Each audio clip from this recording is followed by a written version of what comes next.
ನಮ್ಮ ರಾಜಕೀಯ ಸಾಮಾಜಿಕ ಹಾಗೆ ಶೈಕ್ಷಣಿಕ ಕ್ಷೇತ್ರಗಳಷ್ಟೇ ಅಲ್ಲ, ಅವರು ಕವಿ ಕೂಡ ಹಲವಾರು ಕವನಗಳನ್ನ ಬರೀತಾ ಬಂದಂಥವರು. ಆದರೆ ತಮ್ಮ ರಾಜಕೀಯದ ಒತ್ತಡದ ನಡುವೆ ಅವರಿಗೆ ಸಾಕಷ್ಟು ಸಮಯ ಸಿಕ್ಕಿರಲಿಲ್ಲ. ಈಗಾಗಲೇ ಸಾಕಷ್ಟು ಸೇವೆನ ಸಲ್ಲಿಸ್ತಾ ಬಂದಿರುವಂಥವರು, ಅಂಕಣ ಬರಹಗಾರಗಳ ಕೂಡ ಗುರುತಿಸಿಕೊಂಡಂಥವರು. ಇವರ ಧರ್ಮಪತ್ನಿ ಹೃದಯಾಘಾತದಿಂದ ನಿಧನಗೊಂಡ ನಂತರ ಅವರ ಆಲೋಚನೆಗಳು ತುಂಬ, ಅವರ ಎಲ್ಲ ಭಾವನೆಗಳನ್ನ ಹೇಗೆ ಹೇಳಬೇಕು ಅನ್ನೋದು ನಿಜವಾಗ್ಲೂ ಗೊತ್ತಾಗಲ್ಲ. ಅವರ ಕವನಗಳನ್ನ ಎರಡು ಓದಿದ್ರೆ ಗೊತ್ತಾಗುತ್ತೆ ಅವರ ಎಲ್ಲ ಭಾವನೆಗಳು ಹೇಗೆ ಪದಗಳಾಗಿ ಹೊರಗೆ ಬಂದಿದ್ದಾವೆ ಅಂತ. ಅಂತಹ ಒಂದು ಹನಿಗವನಗಳ ಗುಚ್ಛ ಭೂಮಿಪುತ್ರಿಯಾಗಿ ಹೊರಬಂದಿದೆ. ಮೈಸೂರು ಮಿತ್ರ ಸೇರಿದಂತೆ ಹಲವಾರು ಪತ್ರಿಕೆಗಳಲ್ಲಿ ಸಾಕಷ್ಟು ವರ್ಷಗಳಿಂದ ಅಂಕಣಗಳನ್ನ ಬರೀತಾ ಬಂದಿರುವಂಥವರು. ಈ ಎಲ್ಲ ಅಂಕಣ ಬರಹಗಳ ಗುಚ್ಛಗಳು ಅಂಕಣದ ಬೆಳಕಾಗಿ ಇಂದು ನಮ್ಮ ಮುಂದೆ ಪ್ರಕಟಗೊಳ್ತಾ ಇದೆ. ಇಂಥ ಒಂದು ಭಾವಪೂರ್ಣ ಕಾರ್ಯಕ್ರಮಕ್ಕೆ ಬಂದಿರುವಂತಹ ನಮ್ಮ ಅತಿಥಿ ಮಹೋದಯರನ್ನ ಸ್ವಾಗತ ಮಾಡುವಂತಹ ಸಮಯ. ನಮ್ಮ ಕರೆಗೆ ಹೋಗ್ಬಿಟ್ಟು ನಮ್ಮ ಇಂದಿನ ಈ ಕಾರ್ಯಕ್ರಮದ ಅಧ್ಯಕ್ಷತೆಯನ್ನು ವಹಿಸಿ ನಮ್ಮ ವೇದಿಕೆ ಮೇಲೆ ಅಲಂಕೃತರಾಗಿರುವಂತಹ ನಮ್ಮ ಮೈಸೂರು ಹಾಗೂ ಕೊಡಗು ಲೋಕಸಭಾ ಕ್ಷೇತ್ರದ ಸಂಸದರು ಸನ್ಮಾನ್ಯ ಶ್ರೀ ಯದುವೀರ ಕೃಷ್ಣದತ್ತ ಚಾಮರಾಜ ಒಡೆಯರವರಿಗೆ ಹಾರ್ದಿಕವಾದ ಸ್ವಾಗತವನ್ನು ಕೋರ್ತಾ ಇದ್ದೇನೆ. ಹಾಗೆ ನಮ್ಮೆಲ್ಲರಿಗೂ ತಿಳಿದಂತೆ ಪದ್ಮಶ್ರೀ ಪುರಸ್ಕೃತರು, ರಂಗಭೂಮಿ ಕಲಾವಿದರು, ಮೇರು ನಟಿ ಹಾಗೂ ರಾಜ್ಯಸಭಾ ಮಾಜಿ ಸದಸ್ಯರು ಕೂಡ ಹೌದು ಡಾಕ್ಟರ್ ಬಿ ಜಯಶ್ರೀ ಅಮ್ಮ ಅವರು ಇವತ್ತು ನಮ್ಮ ವೇದಿಕೆ ಮೇಲಿದ್ದಾರೆ. ಅವರಿಗೆ ನಮ್ಮ ತುಂಬು ಹೃದಯದ ಸ್ವಾಗತವನ್ನು ಕೋರ್ತಾ ಇದ್ದೇನೆ. ಹಾಗೆ ನಮ್ಮ ಖ್ಯಾತ ಶಿಕ್ಷಣ ತಜ್ಞರು ಡಾಕ್ಟರ್ ಗುರುರಾಜ ಕರ್ಜಗಿ ಅವರು ಕೂಡ ಇಂದು ನಮ್ಮ ವೇದಿಕೆಯಲ್ಲಿ ನಮ್ಮೊಟ್ಟಿಗಿದ್ದಾರೆ. ಅವರಿಗೂ ಕೂಡ ಹೃತ್ಪೂರ್ವಕವಾದ ಸ್ವಾಗತವನ್ನು ಕೋರ್ತಾ ಇದ್ದೇನೆ. ಗೌರವ ಉಪಸ್ಥಿತಿಯನ್ನು ಮನ್ನಿಸಿ ಬಂದಿರುವಂತಹ ಶ್ರೀಮತಿ ಕೋಮಲಾ ಹರ್ಷಕುಮಾರ್ ಗೌಡರು ಅವರಿಗೂ ಕೂಡ ಹೃತ್ಪೂರ್ವಕ ಸ್ವಾಗತವನ್ನ ಕೋರ್ತಾ ಇದ್ದೇನೆ. ಹಾಗೆ ಕೃತಿಯನ್ನ ಕುರಿತು ತಮ್ಮ ಅನಿಸಿಕೆಯನ್ನು ಮಾತಾಡಲಿಕ್ಕೆ ಬಂದಿರುವಂತಹ ನಮ್ಮ ಶ್ರೀ ಐತಿಚಂಡ ರಮೇಶ್ ಉತ್ತಪ್ಪಾರವರು, ಸ್ಥಾನಿಕ ಸಂಪಾದಕರು, ವಿಜಯ ಕರ್ನಾಟಕ ಮೈಸೂರು, ಇವರಿಗೆ ಕೂಡ ಹೃತ್ಪೂರ್ವಕ ಸ್ವಾಗತವನ್ನ ಕೋರ್ತಾ ಇದ್ದೇನೆ. ಹಾಗೆ ಈಗಷ್ಟೇ ನಾವು ಪುಣ್ಯಕೋಟಿ ಗೋವಿನ ಹಾಡು ತಿರುಪುಕವನ್ನ ನೋಡಿದ್ವಿ. ಇದರ ನಿರ್ದೇಶನ ವಿದುಷಿ ಡಾಕ್ಟರ್ ಶಾಂಭವಿ ಸ್ವಾಮಿ ಅವರು ಕೂಡ ಇವತ್ತು ನಮ್ಮ ವೇದಿಕೆ ಒಟ್ಟಿಗಿದ್ದಾರೆ. ಅವರಿಗೆ ಕೂಡ ನಾವು ಹೃತ್ಪೂರ್ವಕ ಸ್ವಾಗತವನ್ನು ಕೋರ್ತಾ ಇದ್ದೇನೆ. ಇನ್ನು ತಮ್ಮದೇ ಸಂಗೀತದಿಂದ ನಮ್ಮನ್ನ ರಂಜಿಸಲಿಕ್ಕೆ ಬಂದಿರುವಂತಹ ಶ್ರೀಮತಿ ಸಂಗೀತ ಕಟ್ಟೆ ಮೇಡಮ್ ಅವರು ಇನ್ನೇನು ಕೆಲವು ಕ್ಷಣಗಳಲ್ಲಿ ನಮ್ಮೊಟ್ಟಿಗೆ ಸೇರ್ಕೊಳ್ತಾ ಇದ್ದಾರೆ. ಅವರಿಗೂ ಕೂಡ ಸ್ವಾಗತವನ್ನು ಕೋರ್ತಾ ಇದ್ದೇನೆ. ಅಷ್ಟೇ ಅಲ್ಲದೆ ಹಲವಾರು ಗಣ್ಯರು ನಮ್ಮ ಆವರಣದಲ್ಲಿ ಇದ್ದೀರಿ. ಶ್ರೀಯುತ ಎಲ್ ನಾಗೇಂದ್ರ ಸರ್ ಅವರು ಬಂದಿದ್ದೀರಿ, ಅವರಿಗೆ ನಮ್ಮ ಹೃತ್ಪೂರ್ವಕ ಸ್ವಾಗತ. ಹಾಗೆ ನಮ್ಮ ಬ್ರಾಹ್ಮಣ ಸಂಘದ ಅಧ್ಯಕ್ಷರು ಡಾಕ್ಟರ್ ಡಿ.ಟಿ. ಪ್ರಕಾಶ್ ಸರ್ ಅವರು, ಅವರಿಗೆ ಕೂಡ ಹೃತ್ಪೂರ್ವಕ ಸ್ವಾಗತವನ್ನ ಕೋರ್ತಾ ಇದ್ದೇನೆ. ಹಾಗೆ ಡಾಕ್ಟರ್ ಲಕ್ಷ್ಮೀನಾರಾಯಣ ಸರ್ ಅವರು, ಕೆ.ಬಿ. ಗಣಪತಿ ಸರ್ ಅವರು, ಹಾಗೆ ತೋಟದಾರ್ಯ ಸರ್ ಅವರು, ಎಕ್ಸ್-MLA ಅವರು, MLC ಅವರು, ಹಾಗೆ ಮಾ ವೆಂಕಟರಾಮ್ಜಿ ಅವರು, ಹಾಗೆ ಕನ್ನಡ ಸಾಹಿತ್ಯ ಪರಿಷತ್ ಅಧ್ಯಕ್ಷರು ಮಡಿಕೆರೆ ಗೋಪಾಲ್ ಸರ್ ಅವರು ಇದ್ದೀರಾ. ತಮಗೂ ಕೂಡ ಹೃತ್ಪೂರ್ವಕ ಸ್ವಾಗತವನ್ನ ಕೋರ್ತಾ ಇದ್ದೇನೆ. ಹಾಗೆ ನಮ್ಮ ಸಂಸ್ಥೆಯ ಪ್ರತಿ ಹೆಜ್ಜೆಯಲ್ಲೂ ನಮ್ಮೊಟ್ಟಿಗೆ ಕೈ ಜೋಡಿಸ್ತಾ ಬಂದಿರುವಂತಹ ಮಾಜಿ ಮೇಯರ್ ಅವರು ಶಿವಕುಮಾರ್ ಸರ್ ಅವರು ನಮ್ಮೊಟ್ಟಿಗೆ ಇದ್ದೀರಿ. ಅವರಿಗೂ ಕೂಡ ಹೃತ್ಪೂರ್ವಕ ಸ್ವಾಗತವನ್ನ ಕೋರ್ತಾ ಇದ್ದೇನೆ. ಹಾಗೆ ಹಲವಾರು ಗಣ್ಯರಿದ್ದೀರಿ, ಅನ್ಯತಾ ಭಾವಿಸಬೇಡಿ. ದಯವಿಟ್ಟು ಯಾರದೇ ಹೆಸರು ಬಿಟ್ಟು ಹೋಗಿದ್ರೆ ಅವ್ರು ಯಾರು ಅನ್ಯತಾ ಭಾವಿಸಬೇಡಿ. ತಮ್ಮೆಲ್ಲರಿಗೂ ನಮ್ಮ ಈ ನೈಪುಣ್ಯ ಸಂಸ್ಥೆಯ ವತಿಯಿಂದ ನಡೀತಾ ಇರುವಂತಹ ನಮ್ಮ ರಘು ಸರ್ ಬರೆದಿರುವಂತಹ 2 ಪುಸ್ತಕಗಳ ಬಿಡುಗಡೆ ಕಾರ್ಯಕ್ರಮಕ್ಕೆ ಲೋಕಾರ್ಪಣೆ ಮಾಡ್ತಾ ಇರುವಂತಹ ಈ ಸಂದರ್ಭಕ್ಕೆ ಎಲ್ಲರಿಗೂ ಹೃತ್ಪೂರ್ವಕ ಸ್ವಾಗತವನ್ನ ಕೋರ್ತಾ ನನ್ನ ಸ್ವಾಗತವನ್ನ ಮುಕ್ತಾಯಗೊಳಿಸ್ತಾ ಇದ್ದೇನೆ. ಧನ್ಯವಾದಗಳು.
ಹೇಳ್ಬಿಡ್ತೀನಿ, ಜಾಸ್ತಿ ಮಾತಾಡಲ್ಲ.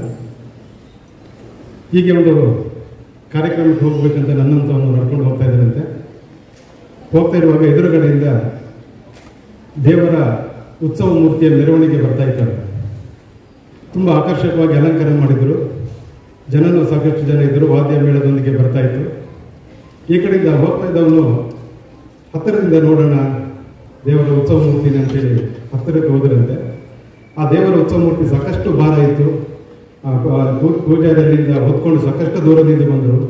ಇವನು ಹತ್ತಿರದಿಂದ ನೋಡೋಣ ಅಂತ ಹತ್ತಿರ ಹೋದ ತಕ್ಷಣ ಅವನು ಭಾರ ತಡಿಲಿಕ್ಕಾಗದೆ ಆ ಉತ್ಸವ ಮೂರ್ತಿನ ನೋಡೋನ ತಲೆ ಮೇಲೆ ಕೊಟ್ಬಿಟ್ರಂತೆ. ಅನಿವಾರ್ಯವಾಗಿ ಹೊತ್ಕೊಂಡೇ ಹೋಗ್ಲೇಬೇಕಾಗಿತ್ತು. ಯಾರು ಗೊತ್ತಿಲ್ಲ, ಯಾವ ದೇವರು ಗೊತ್ತಿಲ್ಲ, ಹೆಣ್ಣು ದೇವರ ಗಂಡು ದೇವರ ಯಾರನ್ನು ಗೊತ್ತಿಲ್ಲ. ಅವನು ಭಾರ ತಡಿಲಿಕ್ಕಾಗದೆ ನೋಡ್ಲಿಕ್ಕೆ ಬಂದವನ ತಲೆ ಮೇಲೆ ಮೂರ್ತಿಯನ್ನು ಕೊಟ್ಬಿಟ್ರಂತೆ. ಯಾಕೆ ಹೇಳ್ತೀನಿ ಅಂದರೆ, ನಾನು ಮತ್ತೆ ರಘು ಅವರು ಆಗಾಗ ಕುಡಿಲಿಕ್ಕೆ ಸೇರ್ತಾ ಇರ್ತೀವಿ. ಕುಡಿಲಿಕ್ಕೆ ಅಂದರೆ ಕಾಫಿ ಕುಡಿಲಿಕ್ಕೆ. ಕೊಡಗಿನವನಾಗಿ ನಾನು ಕುಡಿಯಲ್ಲ, ಅದನ್ನ ರಘು ಸರ್ ಬೈತಾ ಇರ್ತಾರೆ, ನೀವು ಕೊಡಗಿಗೆ ಅವಮಾನ ಅಂತೇಳಿ. ನಾವು ಆಗಾಗ ಕಾಫಿಗೆ ಸೇರ್ತಾ ಇದ್ದಾಗ ರಮ್ಯ ಹೋಟೆಲಲ್ಲಿ ಈ ಪುಸ್ತಕದ ಬಗ್ಗೆ ಮಾತಾಡಲಿಕ್ಕೆ ಒಂದ್ಸರಿ ಸೇರಿದ್ವಿ. ಆಗ ರಘು ಅವರಿಗೆ ಒಂದು ಸಲಹೆ ಕೊಟ್ಟೆ. ನೋಡಿ ಸರ್, ಕಾರ್ಯಕ್ರಮ ಚೆನ್ನಾಗಿ ಮಾಡ್ತೀರಿ ಗೊತ್ತು, ಆದರೆ ಪುಸ್ತಕದ ಬಗ್ಗೆ ಪುಸ್ತಕ ಬಿಡುಗಡೆ ಕಾರ್ಯಕ್ರಮದಲ್ಲಿ ಪುಸ್ತಕ ಬಗ್ಗೆ ಮಾತಾಡುವಾಗ ಸ್ವಲ್ಪ ನೋಡ್ಕೊಳ್ಳಿ. ಯಾಕಂದರೆ ಎಲ್ಲರಿಗಿಂತ ಹೆಚ್ಚು ಮಾತಾಡ್ಬಿಡ್ತಾರೆ ಪುಸ್ತಕದ ಬಗ್ಗೆ ಮಾತಾಡುವುದು ಅಂತೇಳಿ. ಯಾಕಂದರೆ ನಾನು ಸುಮಾರು 35 ಪುಸ್ತಕಗಳನ್ನು ಬರೆದಿದ್ದೀನಿ. ಆ ಪುಸ್ತಕ ಬಿಡುಗಡೆ ಕಾರ್ಯಕ್ರಮದಲ್ಲೂ ಕೂಡ ನೋಡಿದ್ದೀನಿ. ಆ ಪುಸ್ತಕವನ್ನು ಓದೋದಕ್ಕೆ ತೆಗೆದುಕೊಳ್ಳುವ ಸಮಯಕ್ಕಿಂತ ಹೆಚ್ಚಾಗಿ ಆ ಪುಸ್ತಕದ ಬಗ್ಗೆ ಪುಸ್ತಕ ಬಿಡುಗಡೆ ಕಾರ್ಯಕ್ರಮದಲ್ಲಿ ಮಾತಾಡ್ತಾರೆ. ಹಾಗಾಗಿ ಜಾಸ್ತಿ ಮಾತಾಡಲಿಕ್ಕೆ ಕೊಡಬೇಡಿ ಅಂತ ಹೇಳಿದ್ರೆ, ಒಂದು ಕೆಲಸ ಮಾಡಿ, ಹಾಗಾದ್ರೆ ನೀವೇ ಮಾತಾಡ್ಬಿಡಿ ಅಂದರು. ಹಾಗೆ ಹೇಳಿದ್ರಲ್ಲ, ದೇವರ ಉತ್ಸವ ಮೂರ್ತಿ ನನ್ನ ತಲೆ ಮೇಲೆ ಕೂರಿಸಿದ ಅಂತೇಳಿ ಅದನ್ನು ಸೇಡಿ ತೀರಿಸ್ಕೊಳ್ಳಿಕ್ಕಾಗಿ ಒಂದು 10 ನಿಮಿಷ ಅಥವಾ 8 ನಿಮಿಷ ಮಾತ್ರ ಮಾತಾಡ್ತೀನಿ. ಜಾಸ್ತಿ ನಾನು ಅದನ್ನು ಮಾತಾಡಲಿಕ್ಕೆ ಹೋಗಲ್ಲ. ಆದ್ಮೇಲೆ 2 ಪುಸ್ತಕ ನನ್ನ ಕೈಲಿದೆ, ನಿಮ್ಮ ಕೈಲಿ ಕೂಡ ಇದೆ ಅಂತ ಅಂದ್ಕೊಂಡಿದ್ದೀನಿ. ಅವರು ನನಗೆ ಆ ಪುಸ್ತಕವನ್ನು ಅದರ ಹಸ್ತಪ್ರತಿಯನ್ನು ಕಳಿಸ್ಕೊಟ್ರು. ಆಗ್ಲೂ ಕೇಳಿದ್ದೀನಿ, ಈಗಲೂ ನೇರವಾಗಿ ಕೇಳ್ತೀನಿ. ಯಾಕಂದ್ರೆ ನಾನು ಹೋಗಲಿಕ್ಕೆ ಇಲ್ಲಿ ಅವ್ರನ್ನ ಮುಖಸ್ತುತಿ ಮಾಡಲಿಕ್ಕೆ ಬರಲಿಲ್ಲ, ಇರೋದನ್ನು ಇರುವ ರೀತಿಯಲ್ಲಿ ಹೇಳ್ತೀನಿ. ರಘುವರೇ, ನಿಜವಾಗಿ ಹೇಳಿ, ಈ ಪುಸ್ತಕ ಬರೆದದ್ದು ಯಾರು? ಪುಸ್ತಕ ಓದ್ತಿದ್ದಾಗಲೇ, ಆರಂಭ ಮಾಡ್ತಿದ್ದಾಗಲೇ ನನಗೆ ಕಾಡಿದ ಪ್ರಶ್ನೆ ಇದು. ನಿಮಗೂ ಕೂಡ ಕಾಡುತ್ತೆ. ಈಗಲೇ ಕೆಲವರು ಅದನ್ನು ಓದಿರ್ಬೋದು ಅಥವಾ ಮನೆಗೆ ತೆಗೆದುಕೊಂಡು ಹೋಗಿ ಓದಿ. ಯಾಕಂದ್ರೆ ಇಲ್ಲಿನ ಅಂಕಣಗಳಿದೆಯಲ್ಲ, ಅಂಕಣ ಬರಹಗಳು ಒಬ್ಬ ನುರಿತ ಪತ್ರಕರ್ತ ಅಥವಾ ಅಂಕಣಕಾರ, ನಮ್ಮ ಗಣಪತಿ ಸರ್ ಇದ್ದಾರಲ್ಲ ಅಂಥವರು, ಅಂಶಿ ಪ್ರಸನ್ನ ಅವರು, ಇಂಥವರು ಬರೆದಂಥ ಅದ್ಭುತವಾದಂಥ ಒಂದು ಪದರಚನೆ ಇರುವಂಥ ಒಂದು ಅಂಕಣಗಳ ಬರಹಗಳು. ಕವಿತೆ ದುಂಡಿರಾಜ ಆಗಿರ್ಬೋದು, ಕವಿರಾಜ ಆಗಿರ್ಬೋದು, ಇಂಥವರು ಬರೆದಂಥ ಕವನಗಳು. ಇದನ್ನು ರಘು ಅವರು ಬರೀಲಿಕ್ಕೆ ಸಾಧ್ಯನೇ ಇಲ್ಲ. ಯಾಕಂದ್ರೆ ಸಾಕಷ್ಟು ಜನ PhD, ನಾನು ಡಾಕ್ಟರ್ ಐತಿಚಂಡ ರಮೇಶ್ ಉತ್ತಪ್ಪ ಅಂತ ಹೇಳಿದ್ರೆ, ಆ ಡಾಕ್ಟರನ್ನು ನಾನೇ ತಗೊಳ್ಬೇಕಂತಿಲ್ಲ. ಯಾರಿಗಾದ್ರೂ ಅದನ್ನು ಕೊಟ್ಟು ಅದನ್ನು ಯಾರೋ ಬರೀತಾರೆ, ನನಗೆ ಡಾಕ್ಟರೇಟ್ ಬರುತ್ತೆ. ಆ ರೀತಿ ಪುಸ್ತಕದ ಬಗ್ಗೆ ನನಗೆ ಸಾಕಷ್ಟು ಅನುಮಾನ ಇತ್ತು. ನಿಮಗೂ ಕೂಡ ಓದುವಾಗ ಖಂಡಿತ ಬಂದೇ ಬರುತ್ತೆ. ಇಷ್ಟು ಅದ್ಭುತವಾಗಿ ರಘು ಅವರು ಬರೀಲಿಕ್ಕೆ ಸಾಧ್ಯನೇ ಇಲ್ಲ ಅಂತೇಳಿ ನೇರವಾಗಿ ಅವ್ರನ್ನ ಫೋನ್ ಮಾಡಿ ಕೇಳಿದೆ, ರಘು ಅವರೇ ನಿಜ ಹೇಳಿ, ಈ ಪುಸ್ತಕ ಬರೆದು ಯಾರು ಅಂತ.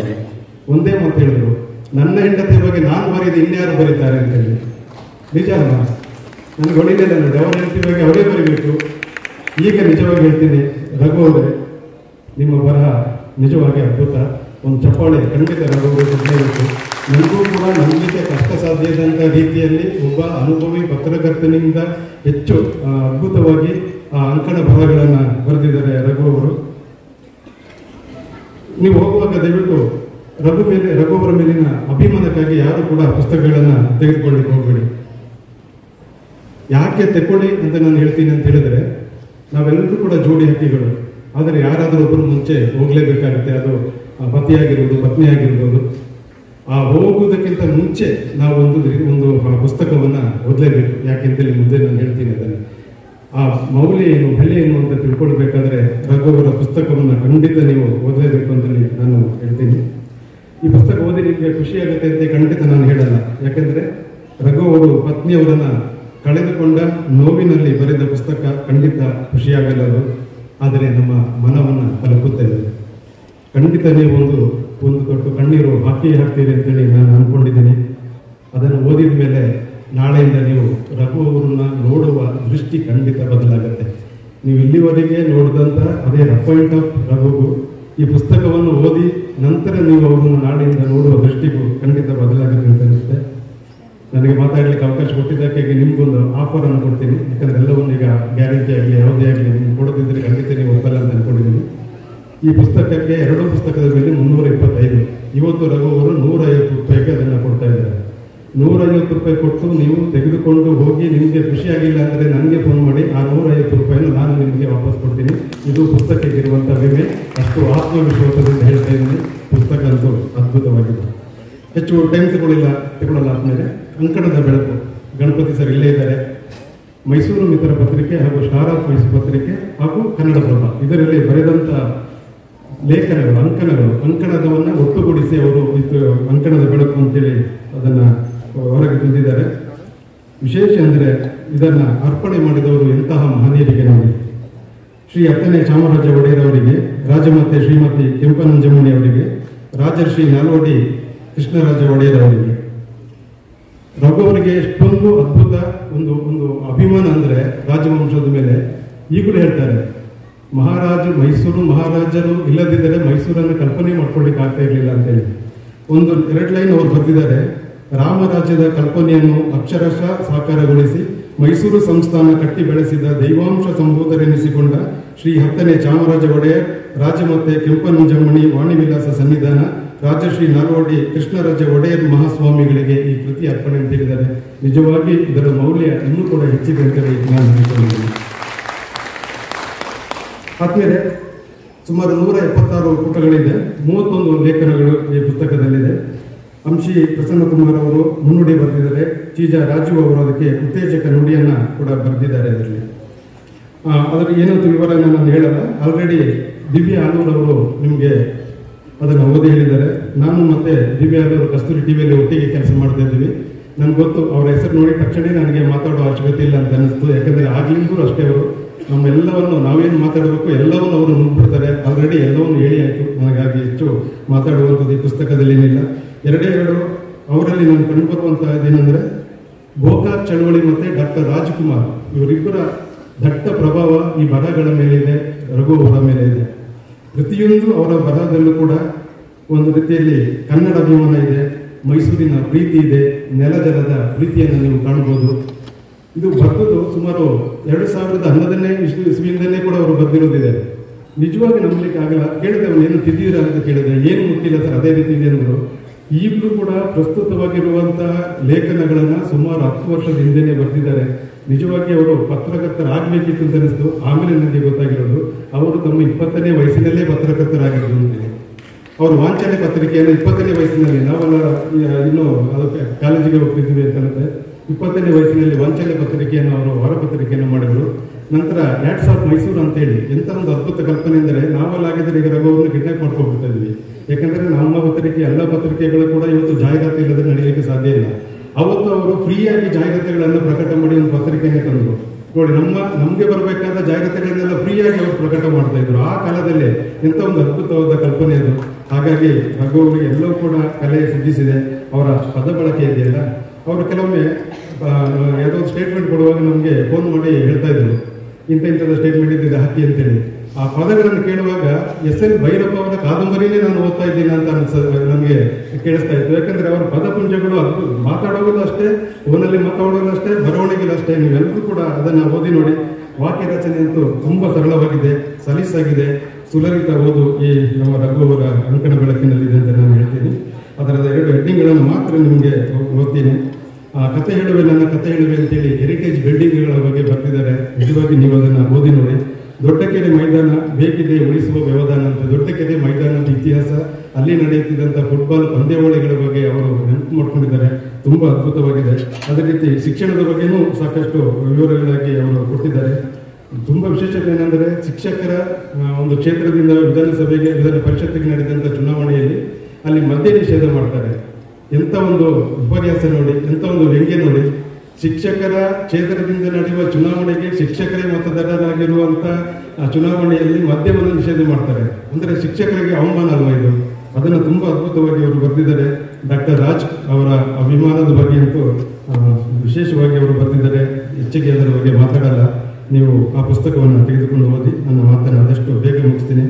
ಆಗಲೇ ನಿಮ್ಗೆ ಹೇಳಿದೆ, ಕಳೆದುಕೊಂಡ ವಸ್ತುವಿನ ಮೌಲ್ಯ ಬದುಕಿರುವಾಗಲೇ ನಮಗೆ ತಿಳಿಯಬೇಕಾದ್ರೆ ದಯವಿಟ್ಟು ಈ ಭೂಮಿ ಪುತ್ರಿ ಪುಸ್ತಕವನ್ನು ಎಲ್ಲರೂ ಕೂಡ ತೆಗೆದುಕೊಂಡು ಓದಿ. ಒಂದೇ ಒಂದು ಚಿಕ್ಕ ಪ್ಯಾರವನ್ನು ಓದ್ತೀನಿ ನೋಡಿ. ಹೆಂಡತಿ ಜೊತೆಗಿದ್ದಾಗ ನಮಗರಿವಿಲ್ಲದಂತೆ ತಾತ್ಸಾರ ಧೋರಣೆಯನ್ನು ಅನುಸರಿಸುತ್ತೇವೆ. ಯಾವ ಕಾರಣಕ್ಕೂ ಅವಳು ನಮ್ಮನ್ನು ಬಿಟ್ಟು ಹೋಗುವುದಿಲ್ಲ ಎಂಬ ಅಹಂ ನಮ್ಮನ್ನು ಆವರಿಸಿಕೊಂಡು ದಬ್ಬಾಳಿಕೆ, ಉಡಾಫೆ ಎಲ್ಲವನ್ನೂ ಸಹಿಸಿಕೊಳ್ಳುವ ಯಂತ್ರ ಅವಳು ಎಂಬ ಭಾವನೆ ಅನೇಕರಿಗೆ ಇದೆ.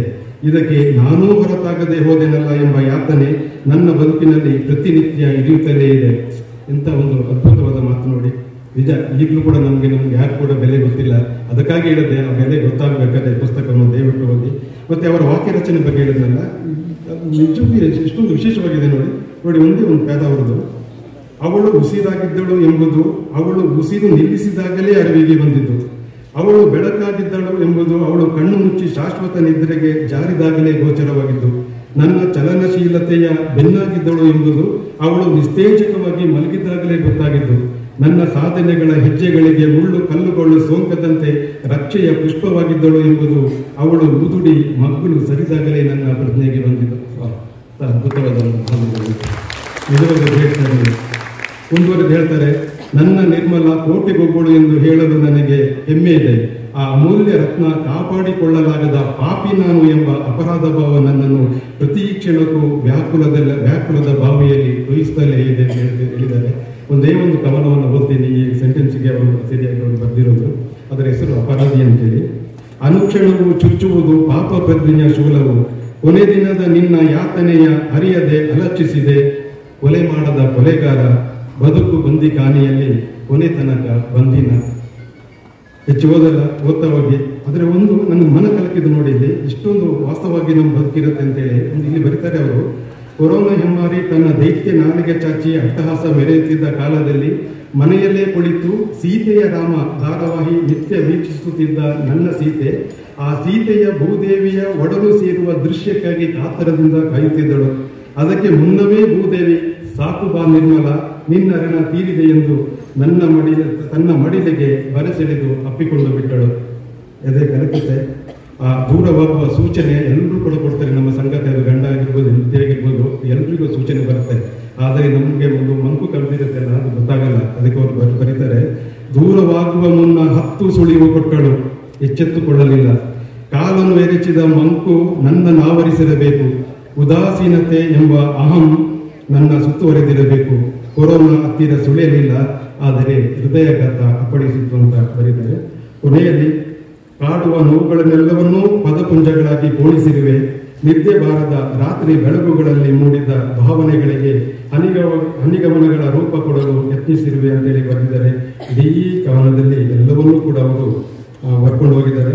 ಕೊನೆಯಲ್ಲಿ ಒಂದೇ ಒಂದು ಚಿಕ್ಕ ಹನಿಗಮನವನ್ನು ಓದ್ತೀನಿ. ಅವರು ಪದಗಳನ್ನು ಯಾವ ರೀತಿ ಅವರನ್ನು ಸೃಷ್ಟಿಸ್ತಾರೆ, ಯಾವ ರೀತಿ ಪದಗಳ ಜೊತೆ ನಾನು ಯಾಕೆ ದುಂಡಿರಾಜು ಮತ್ತೆ ಕವಿರಾಜು ಅಂತ ಹೇಳಿದ್ದೀನಿ ಅಂತ ಹೇಳಿ ಸುಮ್ಮನೆ ಕೇಳಿ.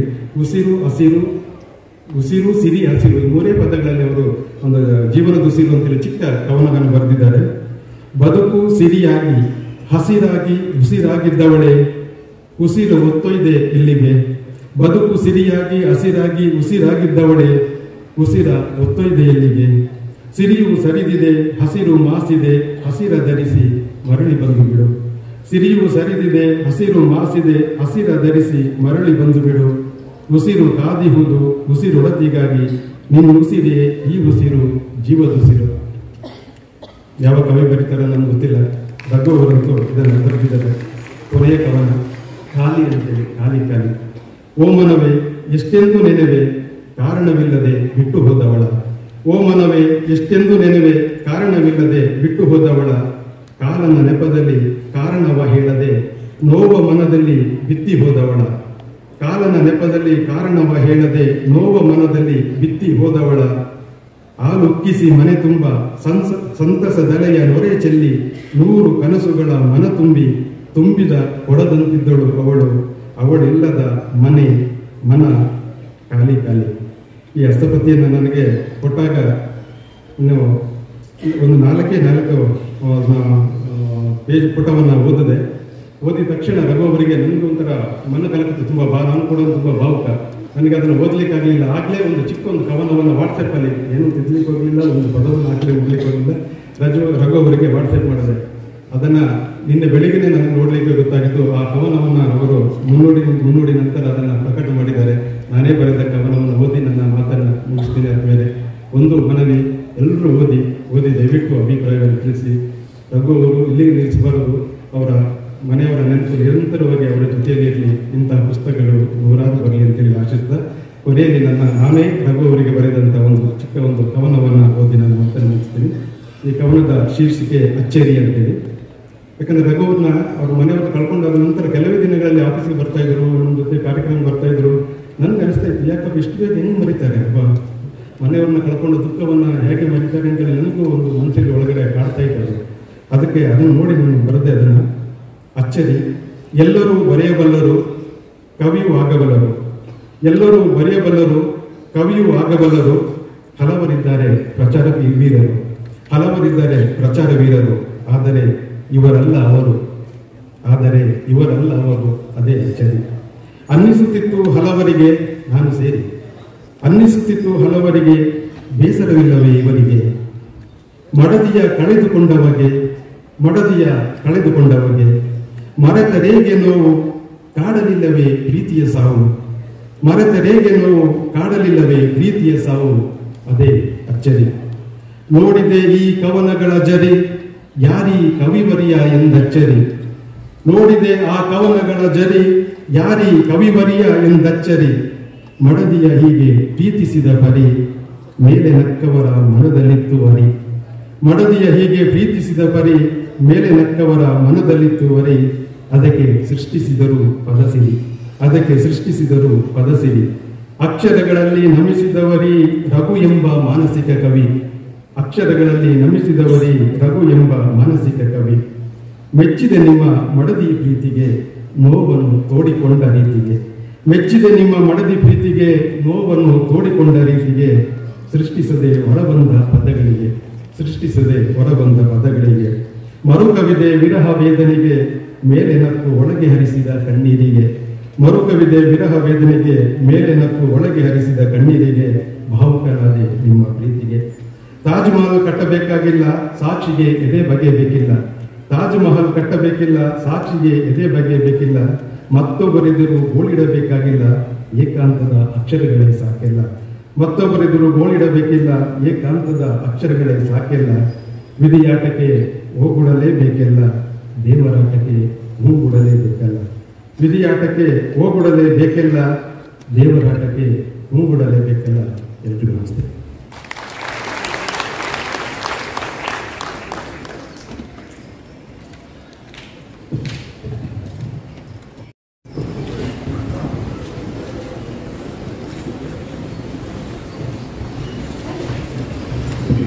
ಸಭೆಗೆ ನನ್ನ ಪ್ರಣಾಮಗಳನ್ನು ಸಲ್ಲಿಸುತ್ತಾ, ಇಂದು ನೈಪುಣ್ಯ ಸ್ಕೂಲ್ ಆಫ್ ಎಕ್ಸಲೆನ್ಸ್ ಇವರ ವತಿಯಿಂದ ಸಂಘಟಿಸಿರುವ ನಿರ್ಮಲ ನೆನಪು 2 ಪುಸ್ತಕದ ಬಿಡುಗಡೆ ಹಾಗೂ ಶ್ರೀಮತಿ ನಿರ್ಮಲಾ ರಘು ಅವರ ಒಂದು ಸ್ಮರಣೆ, ಒಂದು ಸುಂದರ ಕಾರ್ಯಕ್ರಮ ಇಲ್ಲಿ ಭಾಗವಹಿಸುವುದು ನಿಜಕ್ಕೂ ಒಂದು ಸೌಭಾಗ್ಯ ಅಂತ ಹೇಳಲಿಕ್ಕೆ ಇಷ್ಟಪಡ್ತೀನಿ. ನಮ್ಮ ವೇದಿಕೆಯಲ್ಲಿ ಉಪಸ್ಥಿತರಿರುವ ನಿಜಕ್ಕೂ ಒಂದು ಕಾರ್ಯಕ್ರಮ ಎಷ್ಟು ಮಹತ್ವದ ಅಂತ ಹೇಳಬೇಕಂದ್ರೆ, ರಾಜಕೀಯದ ಅನುಭವ ಬರೀ 1 ವರ್ಷ ನನಗೆ, ಆದರೆ 10 ವರ್ಷ ನನಗೆ ಕಾರ್ಯಕ್ರಮದಲ್ಲಿ ಭಾಗವಹಿಸುವಂಥದ್ದು ಅನುಭವ ಇದೆ ನನಗೆ. ಕಾರ್ಯಕ್ರಮ ಎಷ್ಟು ಮಹತ್ವದಂದರೆ, ಬರೀ ವೇದಿಕೆಯಲ್ಲಿ ಇರುವಂಥದ್ದು ಗೌರವಾನ್ವಿತ ಗಣ್ಯರನ್ನು ನೀವು ನೋಡಿದ್ರೆ ಕಾರ್ಯಕ್ರಮ ಎಷ್ಟು ಮಹತ್ವದ ಅಂತ ನಿಮಗೆ ಅರ್ಥ ಆಗುತ್ತೆ. ಇಲ್ಲಿ ಕಾರ್ಯಕ್ರಮದಲ್ಲಿ ಡಾಕ್ಟರ್ ಬಿ ಜಯಶ್ರೀ ಅವರಿದ್ದಾರೆ, ಶ್ರೀ ಗುರುರಾಜ್ ಕರ್ಜಗಿ ಅವರಿದ್ದಾರೆ, ರಘು ಅವರೇ ಅವ್ರ ಕಾರ್ಯಕ್ರಮ ನಾವು ಇದಕ್ಕೆ ವೇದಿಕೆಯಲ್ಲಿ, ನಮ್ಮ ವಿಜಯ ಕರ್ನಾಟಕದ ರಮೇಶ್ ಉತ್ತಪ್ಪ ಅವರಿದ್ದಾರೆ, ಶ್ರೀಮತಿ ಕೋಮಲ ಗೌಡ ಇದ್ದಾರೆ, ಶ್ರೀಮತಿ ಹರ್ಷಕುಮಾರ್ ಗೌಡ ಅವರಿದ್ದಾರೆ, ಅನೇಕ ಗೌರವಾನ್ವಿತ ಗಣ್ಯರು ಈ ವೇದಿಕೆ ಮುಂಭಾಗದಲ್ಲೂ ಸಹ ಇಲ್ಲಿದ್ದಾರೆ. ಮೈಸೂರಿನ ಎಲ್ಲ ಅಂದರೆ ಬಹಳ ದೊಡ್ಡ ಮುಖಂಡರು ಸಹ ಇಲ್ಲಿ ವೇದಿಕೆ ಈ ಕಾರ್ಯಕ್ರಮದಲ್ಲಿ ಭಾಗವಹಿಸ್ತಾ ಇದ್ದಾರೆ. ಅದೇನೇ ಒಂದು ರೀತಿ ಸಾಬೀತು, ರಘು ಅವರ ವೃತ್ತಿ ಜೀವನ ಇರ್ಬೋದು, ಮತ್ತೆ ಅವರ ಸಮಾಜ ಸೇವೆ ಇರ್ಬೋದು, ಮತ್ತೆ ಅವರ ನೈಪುಣ್ಯ ಸ್ಕೂಲ್ ಆಫ್ ಎಕ್ಸಲೆನ್ಸ್ ಇರಲಿ, ಅಥವಾ ಅವರ ವಿದ್ಯಾಭ್ಯಾಸ ಕ್ಷೇತ್ರದ ಕೊಡುಗೆ ಬಗ್ಗೆ ಅಂತ ನಾವು ಮಾತಾಡಬೇಕಂದ್ರೆ, ಇಲ್ಲಿ ವೇದಿಕೆ ಮುಂಭಾಗದಲ್ಲಿರುವಂಥದ್ದು ಎಲ್ಲ ಮುಖಂಡರು ಮತ್ತು ಗಣ್ಯರನ್ನು ನಾವು ನೋಡಿದ್ರೆ ಅದೇ ಒಂದು ರೀತಿ ಸಾಬೀತು ಅಂತ ಅನ್ಸುತ್ತೆ ನನಗೆ ಅವರ ಒಂದು ವೃತ್ತಿ ಜೀವನ ಮತ್ತು ಅವರ ಕೊಡುಗೆ. ನನಗೆ ರಘು ಅವರ ಪರಿಚಯ ಆಗಿದ್ದು ಒಂದು ರಾಜಕೀಯದ ಮೂಲಕ, ಒಂದು ರಾಜಕೀಯ ಒಂದು ವೇದಿಕೆ ಅಲ್ಲ, ಆದರೂ ಸಹ ರಾಜಕೀಯ ಒಂದು ದೃಷ್ಟಿಕೋನದಲ್ಲೇ ಅವರ ಪರಿಚಯ ಆಗಿರೋ ಕಾರಣಕ್ಕಾಗಿ ಒಂದಷ್ಟು ಮಾತು ಸಹಜವಾಗಿ ಆ ರಾಜಕೀಯ ದೃಷ್ಟಿಕೋನದಲ್ಲೇ ಆಗೋದು. ನಮ್ಮ ಪಕ್ಷದ OBC ಮೋರ್ಚಾದ ಅಧ್ಯಕ್ಷರಾಗಿದ್ದಾರೆ. ಅಂದರೆ ಸಣ್ಣ ಸಣ್ಣ ಸಮುದಾಯದ ಒಂದು ಕಾಳಜಿ ಇಟ್ಕೊಳ್ಳುವಂಥದ್ದು ಜವಾಬ್ದಾರಿ ಅವರ ಒಂದು ಎಲ್ಲಕ್ಕಿಂತ ಮುಖ್ಯವಾದಂಥ ಒಂದು ಜವಾಬ್ದಾರಿ ಅವರಲ್ಲಿರೋದು. ಇಡೀ ಮೈಸೂರು ಕೊಡಗು ಕ್ಷೇತ್ರದಲ್ಲಿ, ಇಡೀ ಕರ್ನಾಟಕದಲ್ಲಿ ಈ ಸಣ್ಣ ಸಣ್ಣ ವರ್ಗಗಳನ್ನು ನಾವು ಎಲ್ಲರೂ ಸೇರಕ್ಕೆ ಹೋದ್ರೆ ಎಲ್ಲಕ್ಕಿಂತ ಬಹುಸಂಖ್ಯಾತ. ಆದರೆ ಕಾರಣಾಂತರದಿಂದ ಅವರು ಒಂದೊಂದು ಸಣ್ಣ ಸಣ್ಣ ಸಮುದಾಯ ಇರೋದ್ರಿಂದ ಅವರು ಯಾರು ನಿಜಕ್ಕೂ ಒಂದಷ್ಟು ಜಾಸ್ತಿ ಕಾಳಜಿ ಕೊಡೋದಿಲ್ಲ. ಅವ್ರಿಗೆ ಬೇಕಾಗಿರುವಂಥದ್ದು ಏನು ಪ್ರೋತ್ಸಾಹ ಇದೆ ಅದು ಸಹ ಕೊಡೋದಿಲ್ಲ. ಈ ಕೆಲಸವನ್ನು ಮಾಡೋದು ಸಹ ಬಹಳ ಮಹತ್ವವಾದದ್ದು ಮತ್ತು ಬಹಳ ಕಷ್ಟದ. ಯಾಕಂದ್ರೆ ಸಣ್ಣ ಸಣ್ಣ ಸಮುದಾಯದಲ್ಲಿ ದೊಡ್ಡ ದೊಡ್ಡ ಸಮುದಾಯನೇ ಜೊತೆಗೂಡಿಸೋದಂಥದ್ರಲ್ಲಿ ಒಂದೇ ಒಂದು ಬಹುಸಂಖ್ಯಾತ ಸಮುದಾಯವನ್ನು ಜೊತೆಗೂಡಿಸೋದ್ರಲ್ಲಿ ಬಹಳ ಕಷ್ಟದ ಕೆಲಸ. ಸಣ್ಣ ಸಣ್ಣ ಸಮುದಾಯಗಳು ಅವ್ರದೇ ಆದ ಅನನ್ಯ ಪರಂಪರೆಯನ್ನು ಜೊತೆಗೆ ಕರೆಸಿ ಒಂದೇ ವೇದಿಕೆಯಲ್ಲಿ ಒಂದೇ ಕಾರ್ಯಕ್ರಮದಲ್ಲಿ ಅವ್ರನ್ನ ಸೇರಿಸೋದು ನಿಜಕ್ಕೂ ಬಹಳ ಕಷ್ಟದ ಕೆಲಸ. ಆ ಕೆಲಸದಲ್ಲೂ ಸಹ ಯಶಸ್ವಿಯಾಗಿರುವಂಥದ್ದು ರಘು ಅವ್ರಿಗೆ ನಾನು ಅಭಿನಂದನೆಗಳನ್ನು ಹೇಳಲಿಕ್ಕೆ ಇಷ್ಟಪಡ್ತೀನಿ. ಅದರ್ ಬ್ಯಾಕ್ವರ್ಡ್ ಕ್ಲಾಸ್ ಅಂತ ಏನು ಹೇಳ್ತಾರೆ OBC, ಅದು ರಾಜಕೀಯವಾಗಿ ನಮಗೂ ಗೊತ್ತಾಯ್ತು. ನಾನು ಆ ವರ್ಗಕ್ಕೆ ಸೇರಿರೋ ಎಷ್ಟು ಕಷ್ಟ ಅಂತ ಆ ಒಂದು ವರ್ಗದಲ್ಲಿ ನಾವು ಕೆಲಸ ಮಾಡೋದು ಅಂತ ಈ ರಾಜಕೀಯ ಕ್ಷೇತ್ರದಲ್ಲೇ ಗೊತ್ತಾಯ್ತು ನಮಗೆ. ಸುಮಾರು ಏನು 102 ಸಬ್ ಕಾಸ್ಟ್ ಇದೆ ನಮ್ಮ OBC ಕರ್ನಾಟಕದಲ್ಲೇ. 200ಗಿಂತ ಹೆಚ್ಚು ಸಬ್ ಕಾಸ್ಟ್ಗಳು, ಅಂದ್ರೆ ಬೇರೆ ಬೇರೆ ಸಮುದಾಯಗಳು OBCಗೆ ಸೇರಿರುವಂಥದ್ದು. ಅದರಲ್ಲಿ ಯಾವ ಬೇರೆ ಬೇರೆ ಕ್ಲಾಸ್ಗಳಿದ್ದಾವೆ, ಅದು ನಿಜಕ್ಕೂ ನೀವು ಒಳಗೆ ಹೋದ್ರೆ ಅದು ಆಚೆಗೆ ಬರೋದಿಲ್ಲ. ಆ ರೀತಿಯ ಒಂದು ವರ್ಗ ನಮ್ಮ OBC ವರ್ಗ. ಅದೇ ಅದ್ರ ಒಳಗಡೆ ಇನ್ನೂ ಚಿಕ್ಕವಿರೋದೆ, ಅದೇನು ಹೋಗೋ ಅವಶ್ಯಕತೆ ಇಲ್ಲವೇ ಇಲ್ಲ. ಆದ್ರೂ ಸಹ ಇಂಥ ಒಂದು ಸಮುದಾಯವನ್ನು ಎಲ್ಲರೂ ಜೊತೆಗಾಗಿ ಒಂದು ಸಮುದಾಯಕ್ಕಾಗಿ ನಾವು ಗುರುತಿಸ್ಕೋಬೇಕಾಗಿರುವಂಥದ್ದು, ಅವ್ರನ್ನಲ್ಲಿ ಒಂದು ಚಿಂತನೆ ಶುರು ಮಾಡಬೇಕಾಗಿರುವಂಥ ಜವಾಬ್ದಾರಿ ಅವರಲ್ಲಿದೆ. ಅದು ಅವರು ಯಶಸ್ವಿಯಾಗಿ ಮುಂದುವರಿತಾ ಬರುವಂಥ ಭವಿಷ್ಯದಲ್ಲಿ ಮಾಡ್ತಾರೆ ಅಂತ ನಮ್ಗೆಲ್ಲರಿಗೂ ಗೊತ್ತಿದೆ. ಯಾಕಂದ್ರೆ ನಾವು ಭಾರತದಲ್ಲಿ, ನಮ್ಮ ಮೈಸೂರು ಇರ್ಬೋದು, ಕರ್ನಾಟಕ ಇರ್ಬೋದು, ಭಾರತದಲ್ಲಿ ಎಲ್ಲರೂ ಒಗ್ಗಟ್ಟಾಗಿ ಒಂದು ನೇಷನ್ ಭಾರತೀಯರಾಗಿ ನಾವು ಮುಂದುವರಿಬೇಕಾಗಿರುವಂಥದ್ದು ನಮ್ಮ ಕೆಲಸ. ಅದರಲ್ಲೂ ಸಹ ಅವರು ಯಶಸ್ವಿ ಆಗುತ್ತೆ ಅಂತ ನಮಗೆ ಎಲ್ಲ ರೀತಿಯ ಒಂದು ವಿಶ್ವಾಸ ಇದೆ. ನಮ್ಮ ಪಕ್ಷದ ಒಂದು ದೃಷ್ಟಿಯಲ್ಲಿ ಅವ್ರಿಗೆ ನಾನು ಅಭಿನಂದನೆಯನ್ನು ಮತ್ತೊಮ್ಮೆ ಸಲ್ಲಿಸುತ್ತಾ, ಇವತ್ತು 2 ಪುಸ್ತಕದ ಒಂದು ಬಿಡುಗಡೆ ಆಗಿದೆ. ಒಂದು ಭೂಮಿಪುತ್ರಿ, ಪೋಯಟ್ರಿ ಬಗ್ಗೆ ಬಹಳಷ್ಟು ಅಲ್ಲಿ ಅವರು ಶ್ರೀಮತಿ ನಿರ್ಮಲಾ ಅವರ ಬಗ್ಗೆ ಇರ್ಬೋದು, ಜೀವನದ ಒಂದು ಕೆಲವು ಘಟನೆಗಳು ಇರ್ಬೋದು, ಎಲ್ಲನೂ ಕೂಡ ಅಲ್ಲಿ ನೆನಪು ಮಾಡ್ತಾರೆ. ಆ ಒಂದು ಪೋಯಟ್ರಿ ಮೂಲಕ ನಮ್ಮೆಲ್ಲರಿಗೂ ವ್ಯಕ್ತಪಡಿಸಿದ್ದಾರೆ. ನನಗೆ ಪೋಯಟ್ರಿ ಬಗ್ಗೆ ಬಹಳಷ್ಟು ಏನು ತಿಳುವಳಿಕೆ ಇಲ್ಲ. ನಮ್ಮ ಇಂಗ್ಲೀಷಲ್ಲೂ ಸಹ ನಮ್ಮ ಲಿಟ್ರೇಚರನ್ನೇ ಹೆಚ್ಚು ಒಂದು ನನಗೆ ಅದರಲ್ಲಿ ನಮ್ಮ ವಿದ್ಯಾಭ್ಯಾಸ ಆಗಿತ್ತು. ಆದರೂ ಸಹ ನನಗೆ ಪುಸ್ತಕ ಓದುವಂಥದ್ದು ಅವಕಾಶ ಸಿಕ್ಕಿಲ್ಲ. ಈ ರಾಜಕೀಯ ಒಂದು ವೃತ್ತ ಜೀವನದ ಒತ್ತಡದ ನಡುವೆ ಈ ಸಮಯ ಸಿಕ್ಕದೇ ಕಡಿಮೆ. ಆ ಕಡಿಮೆ ಸಮಯದಲ್ಲಿ ಅವರು ಇಂಥ ಪುಸ್ತಕ ಬರೆದಿರೋದು ನಿಜಕ್ಕೂ ಎಲ್ಲಕ್ಕಿಂತ ಆಶ್ಚರ್ಯ ನನಗೆ. ಯಾಕಂದ್ರೆ ನಮಗೆ ವೈಯಕ್ತಿಕವಾಗಿ 1 ವರ್ಷ ಗೊತ್ತಿದೆ ಎಷ್ಟು ಸಮಯ ಸಿಗತ್ತೆ, ನಮ್ಮ ವೈಯಕ್ತಿಕ ಆಕಾಂಕ್ಷೆಗಳಿಗೆ, ವೈಯಕ್ತಿಕ ಒಂದು ಆಸಕ್ತಿಗಳಿಗೆ ಎಷ್ಟು ಸಮಯ ಸಿಗತ್ತೆ ಅಂತ ನಮಗೆ ಈ 1 ವರ್ಷದಲ್ಲಿ ಗೊತ್ತಾಗಿದೆ. ಅಂಥ ಒಂದು ಒತ್ತಡದ ನಡುವೆ ಅವರು ಈ ಪುಸ್ತಕಗಳು ಬರೆದಿದ್ದಾರಲ್ಲ, ಅದೇ ನಿಜಕ್ಕೂ ಶ್ಲಾಘನೀಯ ಅಂತ ನಾನು ಭಾವಿಸ್ತೀನಿ. ಆದರೂ ಕೂಡ 2 ಪುಸ್ತಕ, ಬರೀ ಒಂದು ಕವಿ, ಇದು ಅವ್ರ ಪೋಯಟ್ರಿ ಪುಸ್ತಕ ಅಲ್ಲ, ಇದು ಹಲವಾರು ವರ್ಷದಿಂದ ಅವರು ಹಲವಾರು ಆರ್ಟಿಕಲ್ಸ್ಗಳು ಏನು ಬರೆದಿದ್ದಾರೆ. ಅನೇಕ ಪತ್ರಗಳಲ್ಲಿ, ನಮ್ಮ ಮೈಸೂರಿನ ಸ್ಥಳೀಯ ಪತ್ರಗಳು ಇರ್ಬೋದು, ಮತ್ತೆ ಇಡೀ ರಾಜ್ಯದ ಪತ್ರಿಕೆಗಳು ಇರ್ಬೋದು, ಎಲ್ಲದರಲ್ಲೂ ಸಹ ಏನು ಬರೆದಿದ್ದಾರೆ. ಅದರದ್ದು ಕಾಂಪಿಲೇಷನ್ ಕೂಡ ಈ ಏನು ನಮ್ಮ ಅಂಕಣದ ಬೆಳಕು ಈ ಪುಸ್ತಕದಲ್ಲಿ ನಮ್ಮೆಲ್ಲರಿಗೂ ಲಭ್ಯ ಮಾಡಿಕೊಟ್ಟಿದ್ದಾರೆ. ಅದರಲ್ಲೂ ಸಹ ಹಲವಾರು ಆರ್ಟಿಕಲ್ಸ್ಗಳು ನಮ್ಮ ಮೈಸೂರು ಮಹಾಸಂಸ್ಥಾನದ ಬಗ್ಗೆ ಮಾತಾಡಿದ್ದಾರೆ, ಆರ್ಟಿಕಲ್ಸ್ಗಳನ್ನು ಬರೆದಿದ್ದಾರೆ. ಇದು ನಿಜಕ್ಕೂ ನಮಗೆ ಓದಿ ಸಂತೋಷ ಆಯಿತು. ಪುಸ್ತಕ ನಮ್ಮ ಏನು ಅವ್ರು ಬರೀ ಕರೆ ಮಾಡಿದ್ರು ನನಗೆ ಇಂಥ ಕಾರ್ಯಕ್ರಮ ಬಂದು ಅಟೆಂಡ್ ಮಾಡಬೇಕು ಅಂತ. ನಿಜಕ್ಕೂ ಪುಸ್ತಕ ಬಂದು ಕೊಡೋವಂಥ ಚಾನ್ಸೇ ಸಿಕ್ಕಿಲ್ಲ. ಈಗ ಒಂದು 2-3 ವಾರದಿಂದ ಸೆಷನ್ ಮುಗಿದ ನಂತರ ಏನು 15 ದಿನದಲ್ಲಿ 14 ದಿನ ನಾವು ಕೊಡಗುನೇ ಹೋಗಿದ್ದೀವಿ, ಇನ್ನೊಂದು 2-3 ದಿನ ಉತ್ತರ ಕರ್ನಾಟಕಕ್ಕೆ ಹೋಗಿದ್ದೀವಿ. ಸೊ ನಮಗೆ ಸಮಯನೇ ಸಿಕ್ಕಿಲ್ಲ. ಆದರೂ ಸಹ ನಮಗೆ ಸಂಪೂರ್ಣವಾದ ವಿಶ್ವಾಸ ಇದೆ ಈ ಪುಸ್ತಕದಲ್ಲಿ. ನಮಗೆ ಎಲ್ಲ ರೀತಿಯ ಏನು ಅವರ ಜೀವನ ಇರ್ಬೋದು, ಶ್ರೀಮತಿ ನಿರ್ಮಲಾ ಅವರ ಜೀವನ ಇರ್ಬೋದು, ಮತ್ತು ಅವರು ಏನು ಅವರ ನೆನಪಿನಲ್ಲಿ ಬರ್ತಿರ್ತಕ್ಕಂಥ ಏನು ಪೋಯಿಟ್ರಿ ಇರ್ಬೋದು, ಮತ್ತು ಅವರ ಇಡೀ ಜೀವನದಲ್ಲಿ ಏನೇನು ಆರ್ಟಿಕಲ್ಸ್ಗಳು ಬರೆದಿದ್ದಾರೆ ಅದೆಲ್ಲನೂ ಕೂಡ ನಮಗೆ ಒಂದು ಒಳ್ಳೆ ಮಾಹಿತಿ ಸಿಗುತ್ತೆ, ಒಳ್ಳೆಯ ಒಂದು ಅವರ ನೆನಪು ಸಹ ಇದರ ಮೂಲಕ ಆಗುತ್ತೆ ಅಂತ ಸಂಪೂರ್ಣವಾದ ವಿಶ್ವಾಸ ಇರುತ್ತೆ ಅಂತ ನಾನು ವೇದಿಕೆ ಮೂಲಕ ಹೇಳಲಿಕ್ಕೆ ಇಷ್ಟಪಡ್ತೀನಿ. ವೇದಿಕೆಯಲ್ಲಿ ಡಾಕ್ಟರ್ ಬಿ ಜಯಶ್ರೀ ಅವರಿದ್ದಾರೆ, ಅವ್ರಿಗೆ ನಾನು ನಿಮ್ಮೆಲ್ಲರ ಪರವಾಗಿ ಅಭಿನಂದನೆಗಳನ್ನು ಸಲ್ಲಿಸುತ್ತೇನೆ. ಭಾಳ ಹೆಮ್ಮೆಯ ವಿಚಾರ ಅವ್ರ ಜೊತೆ ವೇದಿಕೆಯನ್ನು ನಾವು ಹಂಚಿಕೊಳ್ಳೋದು. ಗುರುರಾಜ್ ಕರ್ಜಗಿಯವರು ನಮಗೆ ಐ ಥಿಂಕ್ ಮೊದಲನೇ ಬಾರಿ ನಮ್ಮ ದೇಶದಲ್ಲೇ ನಿಮ್ಮ ಜೊತೆ ವೇದಿಕೆಯಲ್ಲಿ ಸೇರ್ತಾ ಇರೋದು. ಸಾಮಾನ್ಯವಾಗಿ ಅವರು ಬರೀ ವಿದೇಶದಲ್ಲಿ ಅವ್ರ ವೇದಿಕೆಯಲ್ಲಿ ಸೇರುವಂಥದ್ದು. ಅವರು ಕೂಡ ನಾನು ಅಭಿನಂದನೆಗಳನ್ನು ಸಲ್ಲಿಸುತ್ತೇನೆ. ದುಬೈಯಲ್ಲಿ, ಅಮೆರಿಕದಲ್ಲಿ, ಇಂಗ್ಲೆಂಡ್ನಲ್ಲೂ ಸಹ ವೇದಿಕೆಯಲ್ಲಿ ಅವ್ರ ಜೊತೆಗೆ ನಮಗೆ ವೇದಿಕೆ ಜೊತೆಗೆ ಹಂಚಿಕೊಳ್ಳುವಂಥದ್ದು ಅವಕಾಶ ಸಿಕ್ಕಿತ್ತು. ಇವಾಗ ಮೈಸೂರಿನಲ್ಲೇ ಅವ್ರ ಜೊತೆಗೆ ವೇದಿಕೆಯಲ್ಲಿ ನಮಗೆ ಇಂಥ ಒಂದು ಒಳ್ಳೆ ಕಾರ್ಯಕ್ರಮದಲ್ಲಿ ಭಾಗವಹಿಸೋದು ಅತ್ಯಂತ ಸಂತೋಷದ ವಿಚಾರ. ಅವ್ರಿಗೂ ಕೂಡ ನಾನು ಅಭಿನಂದನೆಗಳನ್ನು ಸಲ್ಲಿಸುತ್ತೇನೆ. ಇವತ್ತು ಹಲವಾರು ಪ್ರಮುಖರು ವೇದಿಕೆಯಲ್ಲಿದ್ದಾರೆ. ನಮ್ಮ ರಮೇಶ್ ಉತ್ತಪ್ಪ ಅವರು ಬಹಳಷ್ಟು ಕಾರ್ಯಕ್ರಮಗಳು ಮಾಡಿದ್ದಾರೆ. ಬರೀ ಒಂದು ಪೇಪರ್ ಅಥವಾ ಪಬ್ಲಿಕೇಶನ್ಗೆ ಸೀಮಿತ ಅಲ್ಲ ಅವರು. ಅದರ ಜೊತೆಗೆ ಬಹಳ ಸಂತೋಷ ಆಯಿತು ಏನಂದರೆ ನಮ್ಮ ಮೈಸೂರಿನ ಹಸಿರು ಅಥವಾ ನಮ್ಮ ಸ್ವಚ್ಛತೆಗಾಗಿ ಅಷ್ಟೊಂದು ಒಂದು ಕಾಳಜಿ ಇಟ್ಕೊಂಡು ವಿಜಯ ಕರ್ನಾಟಕದ ಒಂದು ಒಳ್ಳೆ ಏನು ವೇದಿಕೆ ಇದೆ ಅದರ ಮೂಲಕ ಮೈಸೂರಿನ ಸ್ವಚ್ಛತೆ ಏನು ರಾಜಕೀಯ ದೃಷ್ಟಿಯಲ್ಲ, ಬರೀ ನಾವು ಸಾರ್ವಜನಿಕರಾಗಿ ಮೈಸೂರಿನ ಸ್ವಚ್ಛತೆಯನ್ನು ಕಾಪಾಡಬೇಕು ದೃಷ್ಟಿಯನ್ನು ಬಹಳಷ್ಟು ಕಾರ್ಯಕ್ರಮಗಳು ಮಾಡಿದ್ದಾರೆ. ಅವ್ರ ಜೊತೆಗೂ ಕೂಡ ವೇದಿಕೆಯನ್ನು ಹಂಚಿಕೊಳ್ಳೋದು ಬಹಳ ಸಂತೋಷದ ವಿಚಾರ. ವೇದಿಕೆಯಲ್ಲಿರುವ ಎಲ್ಲ ಗೌರವಾನ್ವಿತ ಗಣ್ಯರಿಗೆ ನಾನು ಅಭಿನಂದನೆಗಳನ್ನು ಸಲ್ಲಿಸುತ್ತೇನೆ. ಹಲವಾರು ಮುಖಂಡರು ಇದ್ದಾರೆ, ಎಲ್ಲರೂ ನಮ್ಮ ಪರಿಚಯ ಇದ್ದಾರೆ. ಅವರೆಲ್ಲರಿಗೂ ಕೂಡ ನಾನು ನನ್ನ ಪ್ರಣಾಮಗಳನ್ನು ಸಲ್ಲಿಸುತ್ತೇನೆ. ಕಾರ್ಯಕ್ರಮ ಇವತ್ತು ನಮ್ಮಿಂದ ಒಂದು ಸ್ವಲ್ಪ ತಡ ಆಯಿತು. KR ಪೇಟೆಯಲ್ಲಿ ಒಂದು ಕಾರ್ಯಕ್ರಮ ಇತ್ತು. ನಾನು ಮುಗಿಸ್ಕೊಂಡು ಇಲ್ಲಿಗೆ ಬರೋ ಅಷ್ಟೊತ್ತಿಗೆ ಆಗಲೇ 4:15 ಆಗಿತ್ತು. 3:15 ಕಾರ್ಯಕ್ರಮ ಶುರುವಾಗಬೇಕಾಗಿತ್ತು.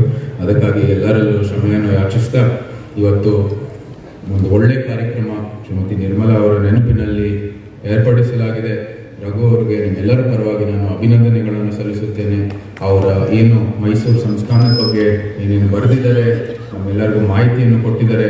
ಆ ಇತಿಹಾಸ ಮತ್ತು ಏನು ಈ ಬಹಳ ಮುಖ್ಯವಾದ ಕೆಲಸ OBC ವರ್ಗದ ಒಂದು ಏಕತೆಗಾಗಿ, OBC ವರ್ಗದ ಒಂದು ಹಿತಕ್ಕಾಗಿ ಅವರೇನು ಕೆಲಸ ಮಾಡ್ತಾ ಇದ್ದಾರೆ ಅದಿನ್ನು ದೊಡ್ಡ ಮಟ್ಟದಲ್ಲಾಗಲಿ ಅಂತ ನಾನು ಆಶಿಸುತ್ತಾ ನಿಮ್ಮೆಲ್ಲರಿಗೂ ಮತ್ತೊಮ್ಮೆ ನನ್ನ ಅಭಿನಂದನೆಗಳನ್ನು ಸಲ್ಲಿಸುತ್ತಾ ತಾಯಿ ಚಾಮುಂಡೇಶ್ವರಿ ಆಶೀರ್ವಾದ ನಿಮ್ಮೆಲ್ಲರ ಮೇಲೂ ಇರಲಿ ಅಂತ ಪ್ರಾರ್ಥನೆ ಮಾಡ್ತಾ ಜೈ ಹಿಂದ್, ಜೈ ಕರ್ನಾಟಕ.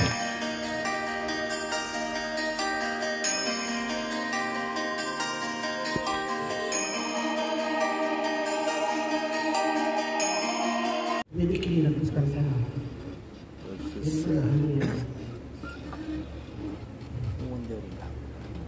ಸಭೆಯಲ್ಲಿ ಉಪಸ್ಥಿತರಿರುವಂಥ ಪ್ರೀತಿಯ ಮಹನೀಯರಿಗೆ ಶರಣಾರ್ಥಿ. GSS ಅವರಂತ ಕವನ ಬರ್ತಿದ್ದಾರೆ.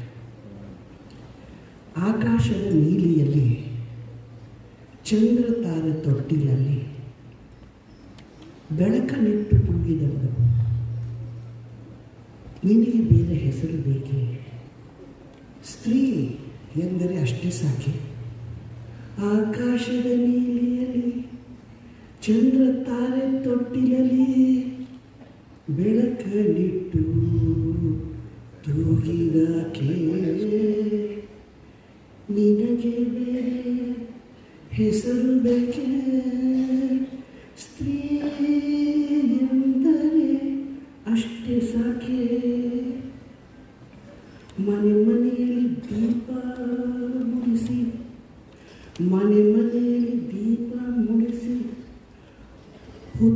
ಹೊತ್ತಿಗೆ ಅನ್ನ ಉಳಿಸಿ, ತಂದೆ ಮಗುವ ತಬ್ಬಿದಾಕೆ, ತಂದೆ ಮಗುವ ತಬ್ಬಿದಾಕೆ, ನಿನಗೆ ಬೇರೆ ಹೆಸರು ಬೇಕೆ? ಏನು ಹೇಳ್ತೀರಾ? ಸ್ತ್ರೀ ಎಂದರೆ ಅಷ್ಟೇ ಸಾಕೆ. ಇದು ಸ್ತ್ರೀ. ಅವಳು ಏನೆಲ್ಲ ಕೆಲಸ ಮಾಡ್ತಾಳೆ, ಅವಳನ್ನು ಒಂದು ದಿವಸವೂ ಪ್ರೀತಿಯಾಗಿ ನೋಡ್ಕೊಳ್ಳಲ್ಲ ಪುರುಷ ಸಮಾಜ, ಮಾತಾಡ್ಸಲ್ಲ, ಅವ್ರದ್ದು ಕೆಲಸ ಅದು. ನಾವು ಹೊರಗಡೆ ದುಡಿತೀವಿ, ಅವ್ರದ್ದು ಮನೇಲಿರೋದು ಅವ್ರ ಕೆಲಸ. ಏನಂತ ಮನೇಲಿ ಅಡುಗೆ ಮಾಡ್ತಾರೆ, ಮಕ್ಕಳು ನೋಡ್ಕೋತಾಳೆ, ಕಳಿಸ್ತಾರೆ, ಮಾಡ್ತಾರೆ. ಆದರೆ ಅದು ಎಷ್ಟು ದೊಡ್ಡ ಕೆಲಸ. ಇವತ್ತು ಆ ಮಕ್ಕಳು ಎಷ್ಟು ದೊಡ್ಡವರಾಗಿದ್ದಾರೆ. ಅಮ್ಮನ ಆಸೆ ತನ್ನ ಮಗಳು ಜಡ್ಜ್ ಆಗಬೇಕು ಅನ್ನೋ ಆಸೆ. ಇವತ್ತು ಅಮ್ಮ ಇದ್ದಿದ್ದಿದ್ರೆ ಆ ಮಗುನ ತಬ್ಬಿ ಮುದ್ದಾಡ್ಬಿಟ್ಟಿರೋದು. ಯಾವುದೋ ಒಂದು ದೇವಸ್ಥಾನದಲ್ಲಿ ಆ ಮಗುಗೆ ಜಡ್ಜ್ ಎದುರಾದಾಗ ನೀನು ಜಡ್ಜ್ ಆಗಬೇಕು ಮಗಳೇ ಅಂತ ಅಂದಿದ್ದಕ್ಕೆ ಅದನ್ನೇ ಹಠವಾಗಿ ಸಾಧಿಸಿ ಇವತ್ತು ನಿರ್ಮಲ ಅವರ ಮಗಳು ಜಡ್ಜ್ ಆಗಿದ್ದಾರೆ. ಸ್ತ್ರೀ ಎಂದರೆ ಅಷ್ಟೇ ಸಾಕೆ, ಇದಲ್ವ ಚಾಲ. ನೀನು ನಮ್ಮನ್ನು ಎಷ್ಟಾದರೂ ನನ್ನನ್ನು ನಡೆಸ್ಕೊ, ಎಷ್ಟಾದರೂ ನನ್ನನ್ನು ನಿಕೃಷ್ಟೆ ಮಾಡು, ಎಷ್ಟಾದರೂ ನನ್ನನ್ನು ಬೈಯೆ, ಏನು ಬೇಕಾದರೂ ಮಾಡು, ಆದರೆ ನಾನು ನನ್ನ ಕರ್ತವ್ಯ ಮಾಡ್ತೀನಿ. ದಟ್ ಈಸ್ ಸ್ತ್ರೀ. ಅಂಥವ್ರೆ ನಿರ್ಮಲ. ಅಷ್ಟು ಕೆಲಸದಲ್ಲಿ ಮನೆಗೆ ಹೋದರೆ ಊಟ ಬಡಿಸ್ದಲೆ, ಊಟ ಒಂದು ತುತ್ತು ಹಾಕದಲೆ ಕಳಿಸ್ತಾಕೆ ಅಲ್ಲ ಆಕೆ. ಏನಾದರೂ ಒಂದಿಷ್ಟು ತಿನ್ನಮ್ಮ ಅಂತ ಹೇಳಿ ತಿನ್ನಕ್ಕೆ ಕೊಡ್ತಾ ಇದ್ದರು. ಇಂಥ ಒಂದು ನಿರ್ಮಲ ಇವತ್ತು ಇಲ್ಲ ಅಂತಂದರೆ ನನಗಂತೂ ನಂಬೋಕ್ಕಾಗಲ್ಲ. ಇದ್ದಾರೆ ಇಲ್ಲೇ, ಎಲ್ಲರ ಮನಸ್ಸಿನಲ್ಲೂ ನಿರ್ಮಲ ಇದ್ದಾರೆ. ಇವತ್ತಿನ ದಿವಸ ಇಲ್ಲಿ ಕೂತಿರೋರು ಎಲ್ಲರೂ ನಿರ್ಮಲನೇ. ಅಷ್ಟು ಕೆಲಸ ಮಾಡಿದ್ದಾರೆ ಆಕೆ. ಅಂಥ ನಿರ್ಮಲ ಇವತ್ತು ಇಲ್ಲ ಅಂತಂದರೆ ಯಾರಾದರೂ ನಂಬಕ್ಕಾಗತ್ತಾ? ಖಂಡಿತ ನನಗಂತೂ ನಂಬಿಕೆ ಇಲ್ಲ. ಭೂಮಿಪುತ್ರಿ ಅಂತ ಪುಸ್ತಕ ಬಿಡುಗಡೆ ಮಾಡಿದ್ದೀರಿ. ಈ ಒಂದು ಅರಿವು, ಭೂಮಿ ಪುತ್ರಿ ಅಂತ ಬರೆಯುವಂಥ ಒಂದು ಅರಿವು ಅವರಿದ್ದಾಗಲೇ ನಿಮಗೆ ಬಂದುಬಿಟ್ಟಿದ್ದಿದ್ರೆ ಬಹುಶಃ ಅವರು ನಿಮ್ಮನ್ನು ಭುಜದ ಮೇಲೆ ಎತ್ತಿ ತಲೆ ಮೇಲೆ ಇಟ್ಕೊಂಡು ಕೊಂಡಾಡ್ಕೊಂಡು ಓಡಾಡ್ಬಿಟ್ಟಿರೋರು ಅವ್ರಿಗೆ ಹೋದರೆ. ಇವತ್ತಿನ ದಿವಸ ನಾನು ಅದು ನೋಡ್ತಾ ಇದ್ದೆ. ಎಷ್ಟೊಂದು ಫೋಟೋಗಳು, ಎಷ್ಟೊಂದು ಥರದ ಫೋಟೋಗಳು. ಆಕೆ ಇದ್ದಿದ್ದಿದ್ರೆ ಎಷ್ಟು ಖುಷಿ ಪಟ್ಟಿರೋರು, ರಘುವನ್ನ ತಬ್ಬಿ ಮುದ್ದಾಡ್ಬಿಟ್ಟಿರೋರು.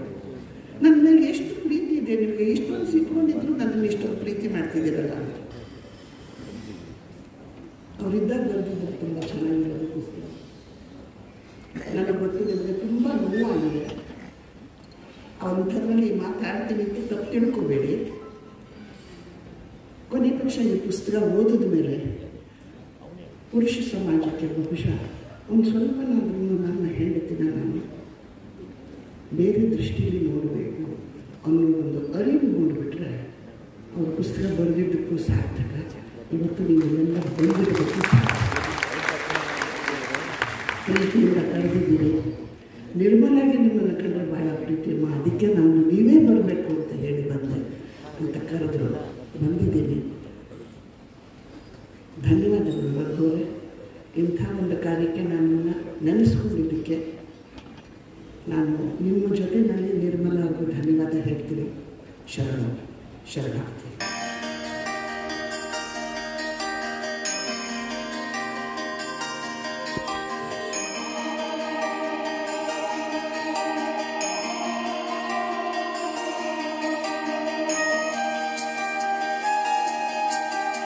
ವೇದಿಕೆ ಮೇಲೆ ಉಪಸ್ಥಿತರಿರುವಂತಹ ಎಲ್ಲ ಆತ್ಮೀಯರಿಗೆ, ವೇದಿಕೆ ಮುಂದಿರುವಂತಹ ಎಲ್ಲ ಸಹೃದಯರಿಗೆ ನನ್ನ ಪ್ರಣಾಮಗಳನ್ನು ಸಲ್ಲಿಸ್ತೇನೆ.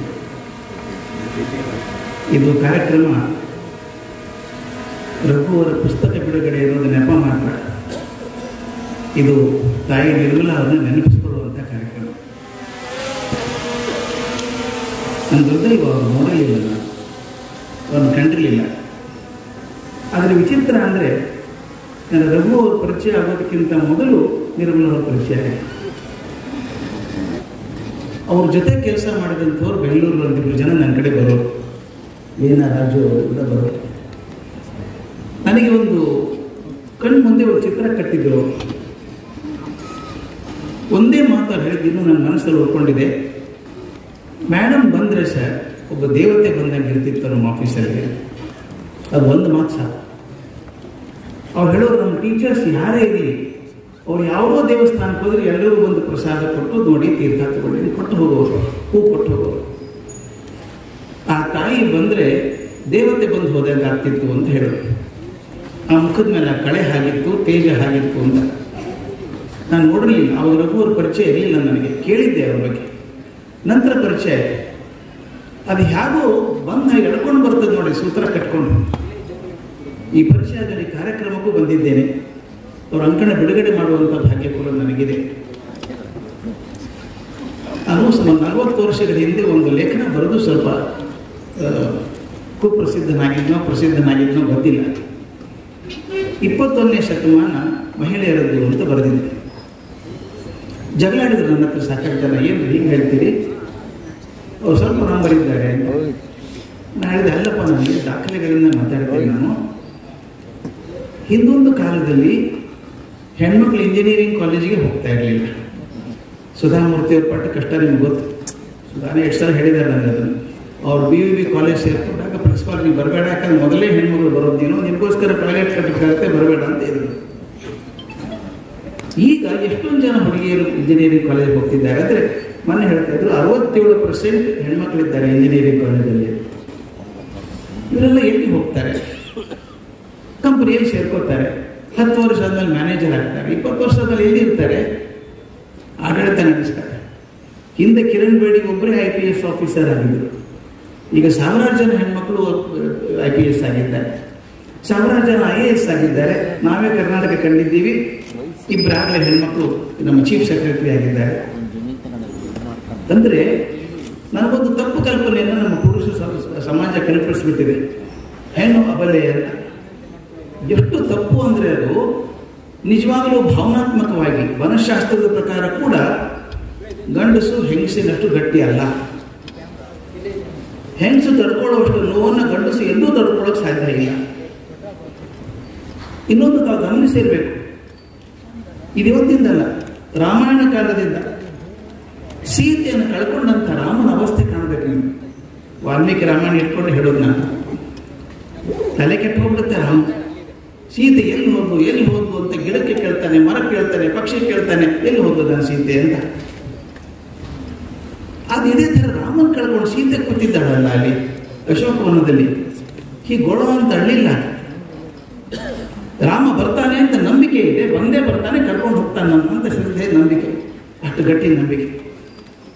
ನನ್ನ ಪ್ರಕಾರ ಮೊದಲನೇ ವಿರಹ ಗೀತೆ ಪುರುಷ ಬರೆದದ್ದು ಅಂದರೆ ರಾಮನೇ ಬರೆದದ್ದು ರಾಮಾಯಣದಲ್ಲಿ. ಎಲ್ಲಿ ಹೋದ್ಲು ಸೀತೆ ಗೊತ್ತಾಗ್ಲಿಲ್ಲ ಅಂತ.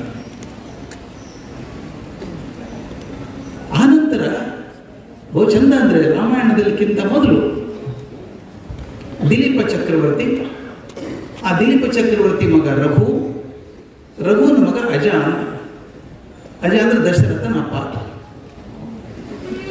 ಅದೊಂದು ವಿಚಿತ್ರ ಕಥೆ, ರಘುವಂಶದಲ್ಲಿ ಬರುವಂಥದ್ದು. ಅಜ ಇಂದುಮತಿ ಅನ್ನುವನು ಮದುವೆ ಆಗ್ತಾನೆ, ಯಾಕೆ ದಶರಥನ ತಾಯಿ. ಒಂದ್ಸಲ ಇಬ್ಬರು ಗಂಡ ಹೆಂಡತಿ ತೋಟದಲ್ಲಿ ಕುಳಿತಿದ್ದಾಗ ಕಲ್ಪನೆ ಅದ್ಭುತ ಆಗುತ್ತೆ. ನಾರದರು ಹೋಗ್ತಾ ಇದ್ರಂತೆ ಮೇಲೆ ಹೋಗ್ತಿರ್ಬೇಕಾದ್ರೆ ಹಾಡ್ಕೊಂಡು ಆ ವೇಣಿ ಮೇಲೆ ಒಂದು ಮಲ್ಲಿಗೆ ಹೂವಿನ ಹಾರ ಹಾಕಿದ್ರು. ಕಲ್ಪನೆ ಎಷ್ಟು ಚೆನ್ನಾಗಿದೆ. ಆ ಮಲ್ಲಿಗೆ ಹೂವಿನ ಹಾರ ಬಿತ್ತದ್ದು ಯಾರ ಮೇಲೆ ಬಿತ್ತು? ಇಂದುಮತಿ ಅಜ ಕೂತಿದ್ರಲ್ಲ, ಇಂದುಮತಿ ಮೇಲೆ ಬಿತ್ತದು. ಬಿದ್ದ ತಕ್ಷಣಕ್ಕೆ ಸತ್ತೋದು. ಆ ಹೂವು ಭಾರ ಆಗಿತ್ತೋ ಅದು ಆಕೆ ಅಷ್ಟು ನಾಜೂಕಾಗಿದ್ನೋ ಗೊತ್ತಿಲ್ಲ. ಆಕೆ ಸತ್ತ ಮೇಲೆ ಅದು ಎಷ್ಟು ರೀತಿಯಲ್ಲಿ ಅಳ್ತಾನೆ ಅವನು. ವಿರಹ ಗೀತೆಗಳಲ್ಲಿ ಹೇಳ್ತಾರೆ, ಅದು ಅಜವಿಲಾಪ ಅಂತ ಭಾರಿ ಪ್ರಖ್ಯಾತವಾಗಿದೆ. ಈಗ ನಾನು ಇದನ್ನೆಲ್ಲ ಹೇಳುವಾಗ ಯಾಕೆ ಹೇಳ್ತಿದ್ದೀನಿ ಅಂದರೆ, ತನ್ನ ಅರ್ಧಾಂಗಿ ಕಳ್ಕೊಂಡಾಗ ಮನುಷ್ಯ ಅರ್ಧಕ್ಕರ್ಧ ಕುಸಿದು ಹೋಗ್ತಾರೆ. ಇನ್ನೊಂದು ಬಹಳ ವಿಚಿತ್ರ ಅಂದರೆ ಅಪರಾಧಿ ಭಾವ ಕಾಡೋಕೆ ಶುರು ಆಗುತ್ತೆ. ಅದು ಬರೆದಿದ್ದಾರೆ ರಘು, ಅಪರಾಧಿ ಭಾವ ಕಾಡ್ತಾ ಇದೆ ನನಗೆ ಅಂತ. ತಾವೆಲ್ಲ ಕೇಳಿದ್ದೀವಿ, ಜಸ್ಟಿಸ್ MN ವೆಂಕಟಾಚಲಯ್ಯನವರು, former chief justice of India, ಭಾರತದ ಸುಪ್ರೀಂ ಕೋರ್ಟ್ ಮುಖ್ಯ ನ್ಯಾಯಾಧೀಶರಾಗಿದ್ದವರು. ಇತ್ತೀಚೆಗೆ ಒಂದು 3-4 ತಿಂಗಳಿಂದ ಅವರು ಶ್ರೀಮತಿಯವರನ್ನ ಕಳ್ಕೊಂಡ್ರು. ನಾನು ಅವ್ರ ಮನೆಗೆ ಹೋಗ್ತಾ ಇರ್ತೇನೆ, ನನ್ನ ತಂದೆ ಸ್ವರೂಪದಲ್ಲಿದ್ದಾರೆ ಅವರು. ಮನೆಗೆ ಹೋದಾಗ ಸಮಾಧಾನ 2 ಮಾತು ಆದ್ಮೇಲೆ ಕಣ್ಣಲ್ಲಿ ನೀರು ಒಸರ್ತಾ ಇತ್ತು. ಒಂದು ಮಾತು ಹೇಳಿದರು, ಖರ್ಜಿಗಿ, I suffer from a guilt feeling. ನನಗೆ ಅಪರಾಧಿ ಭಾವ ಅನಿಸುತ್ತೆ. ಯಾಕೆ? ಆಕೆ ನನಗೆ ಏನು ಪ್ರೀತಿ ಕೊಟ್ಟಲೋ ಅದು ಒಂದು ಅಂಶ ಕೂಡ ನಾನು ಕೊಡ್ಲಿಕ್ಕೆ ಆಗಲಿಲ್ಲ ಅಂತ ನನಗೆ ಅಪರಾಧಿ ಭಾವ ಕಾಡ್ತಾ ಇದೆ ಅಂತ. ನಾಳೆ ಸರ್ ನೀವು ಅನ್ಕೋಬೇಡಿ, ಎಲ್ಲರೂ ಹಣೆ ಬರೋ ಅಷ್ಟೇ. ಹೆಂಡತಿ ಕೊಟ್ಟಷ್ಟು ಪ್ರೀತಿಯನ್ನು ಗಂಡ ಕೊಡ್ತಾನೆ ಅಂತ ನಂಬೋಕೆ ಸಾಧ್ಯ ಇಲ್ಲ. ನಾನು ಗಂಡಸಾಗಿ ಹೇಳ್ತಾ ಇದ್ದೀನಿ ಮಾತ್ರ. ಇದು ಗಟ್ಟಿ ಹೇಳಬೇಕಾಗ್ತದೆ. ಹೆಂಗಸಿನ ಜೀವನನೇ ಬೇರೆ. ಆಕೆಗಿರುವಷ್ಟು ಗಟ್ಟಿಯಾದ ನಂಬಿಕೆ ಪುರುಷನಿಗಿಲ್ಲ. ಆ ಪ್ರೀತಿಯಿಂದ ಒಂದು ಕಲ್ಪನೆ ಮಾಡ್ಕೋಬೇಕು. ಭಾರತೀಯ ಹೆಣ್ಣು ಅಂದ್ರೆ ವಿಚಿತ್ರ ಅದ್ಭುತ ಕಲ್ಪನೆ ಅದು. ಎಲ್ಲೋ ಮನೆಯಲ್ಲಿ ಬೆಳೆದಂತ ಹುಡುಗಿ, ಯಾರೋ ತಂದೆ, ಯಾರೋ ತಾಯಿ, ಯಾವುದೋ ಮಗ, ಯಾರೋ ಅಣ್ಣ, ಯಾರೋ ತಂಗಿ ಆಗಿದ್ದವಳು ಒಬ್ಬ ಮನುಷ್ಯ ನಂಬ್ಕೊಂಡು ಆ ಮನೆ ಬಿಟ್ಟು ಇಲ್ಲಿ ಬರ್ತಾಳಲ್ಲ. ಇವ್ರ ಬಗ್ಗೆ ಏನೂ ಗೊತ್ತಿಲ್ಲ, ಮನುಷ್ಯ ಒಬ್ಬನೇ ಆತ ನಂಬ್ಕೊಂಡು ತನ್ನ ಪೂರ್ತಿ ಜೀವನವನ್ನು ಇಲ್ಲಿ ಬದಲಾಯಿಸ್ಕೊತಾಳೆ. ಇದು ನಾನು ಇಮೋಷನಲ್ ಗ್ರಾಫ್ಟಿಂಗ್ ಅಂತ ಕರೀತೀನಿ. ಕಸಿ ಮಾಡ್ತೀವಲ್ಲ ಗಿಡಕ್ಕೆ, ಇದು ಭಾವನಾತ್ಮಕವಾದಂಥ ಕಸಿ ಮಾಡಿದ ಹಾಗೆ. ಇಲ್ಲಿ ಬರ್ತಾಳೆ, ಈ ಮನೆ ತಂದು ಅನ್ಸ್ಕೊತಾಳೆ. ಗೃಹಿಣಿ ಗೃಹ ಮುಚ್ಚತೆ ಆಗಿಬಿಡುತ್ತೆ, ಗೃಹಿಣಿ ಆಗ್ತಾಳೆ.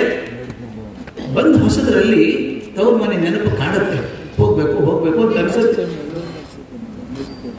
ಆದ್ರೆ ಇಲ್ಲಿ ಹೋಗೋದು ಇವರೆಲ್ಲ ಹೊಸಬರಿದ್ದಾರೆ, ಅನ್ಕೋಬೇಕಲ್ಲ ಅವ್ರಿಗೆ ಅಂತ.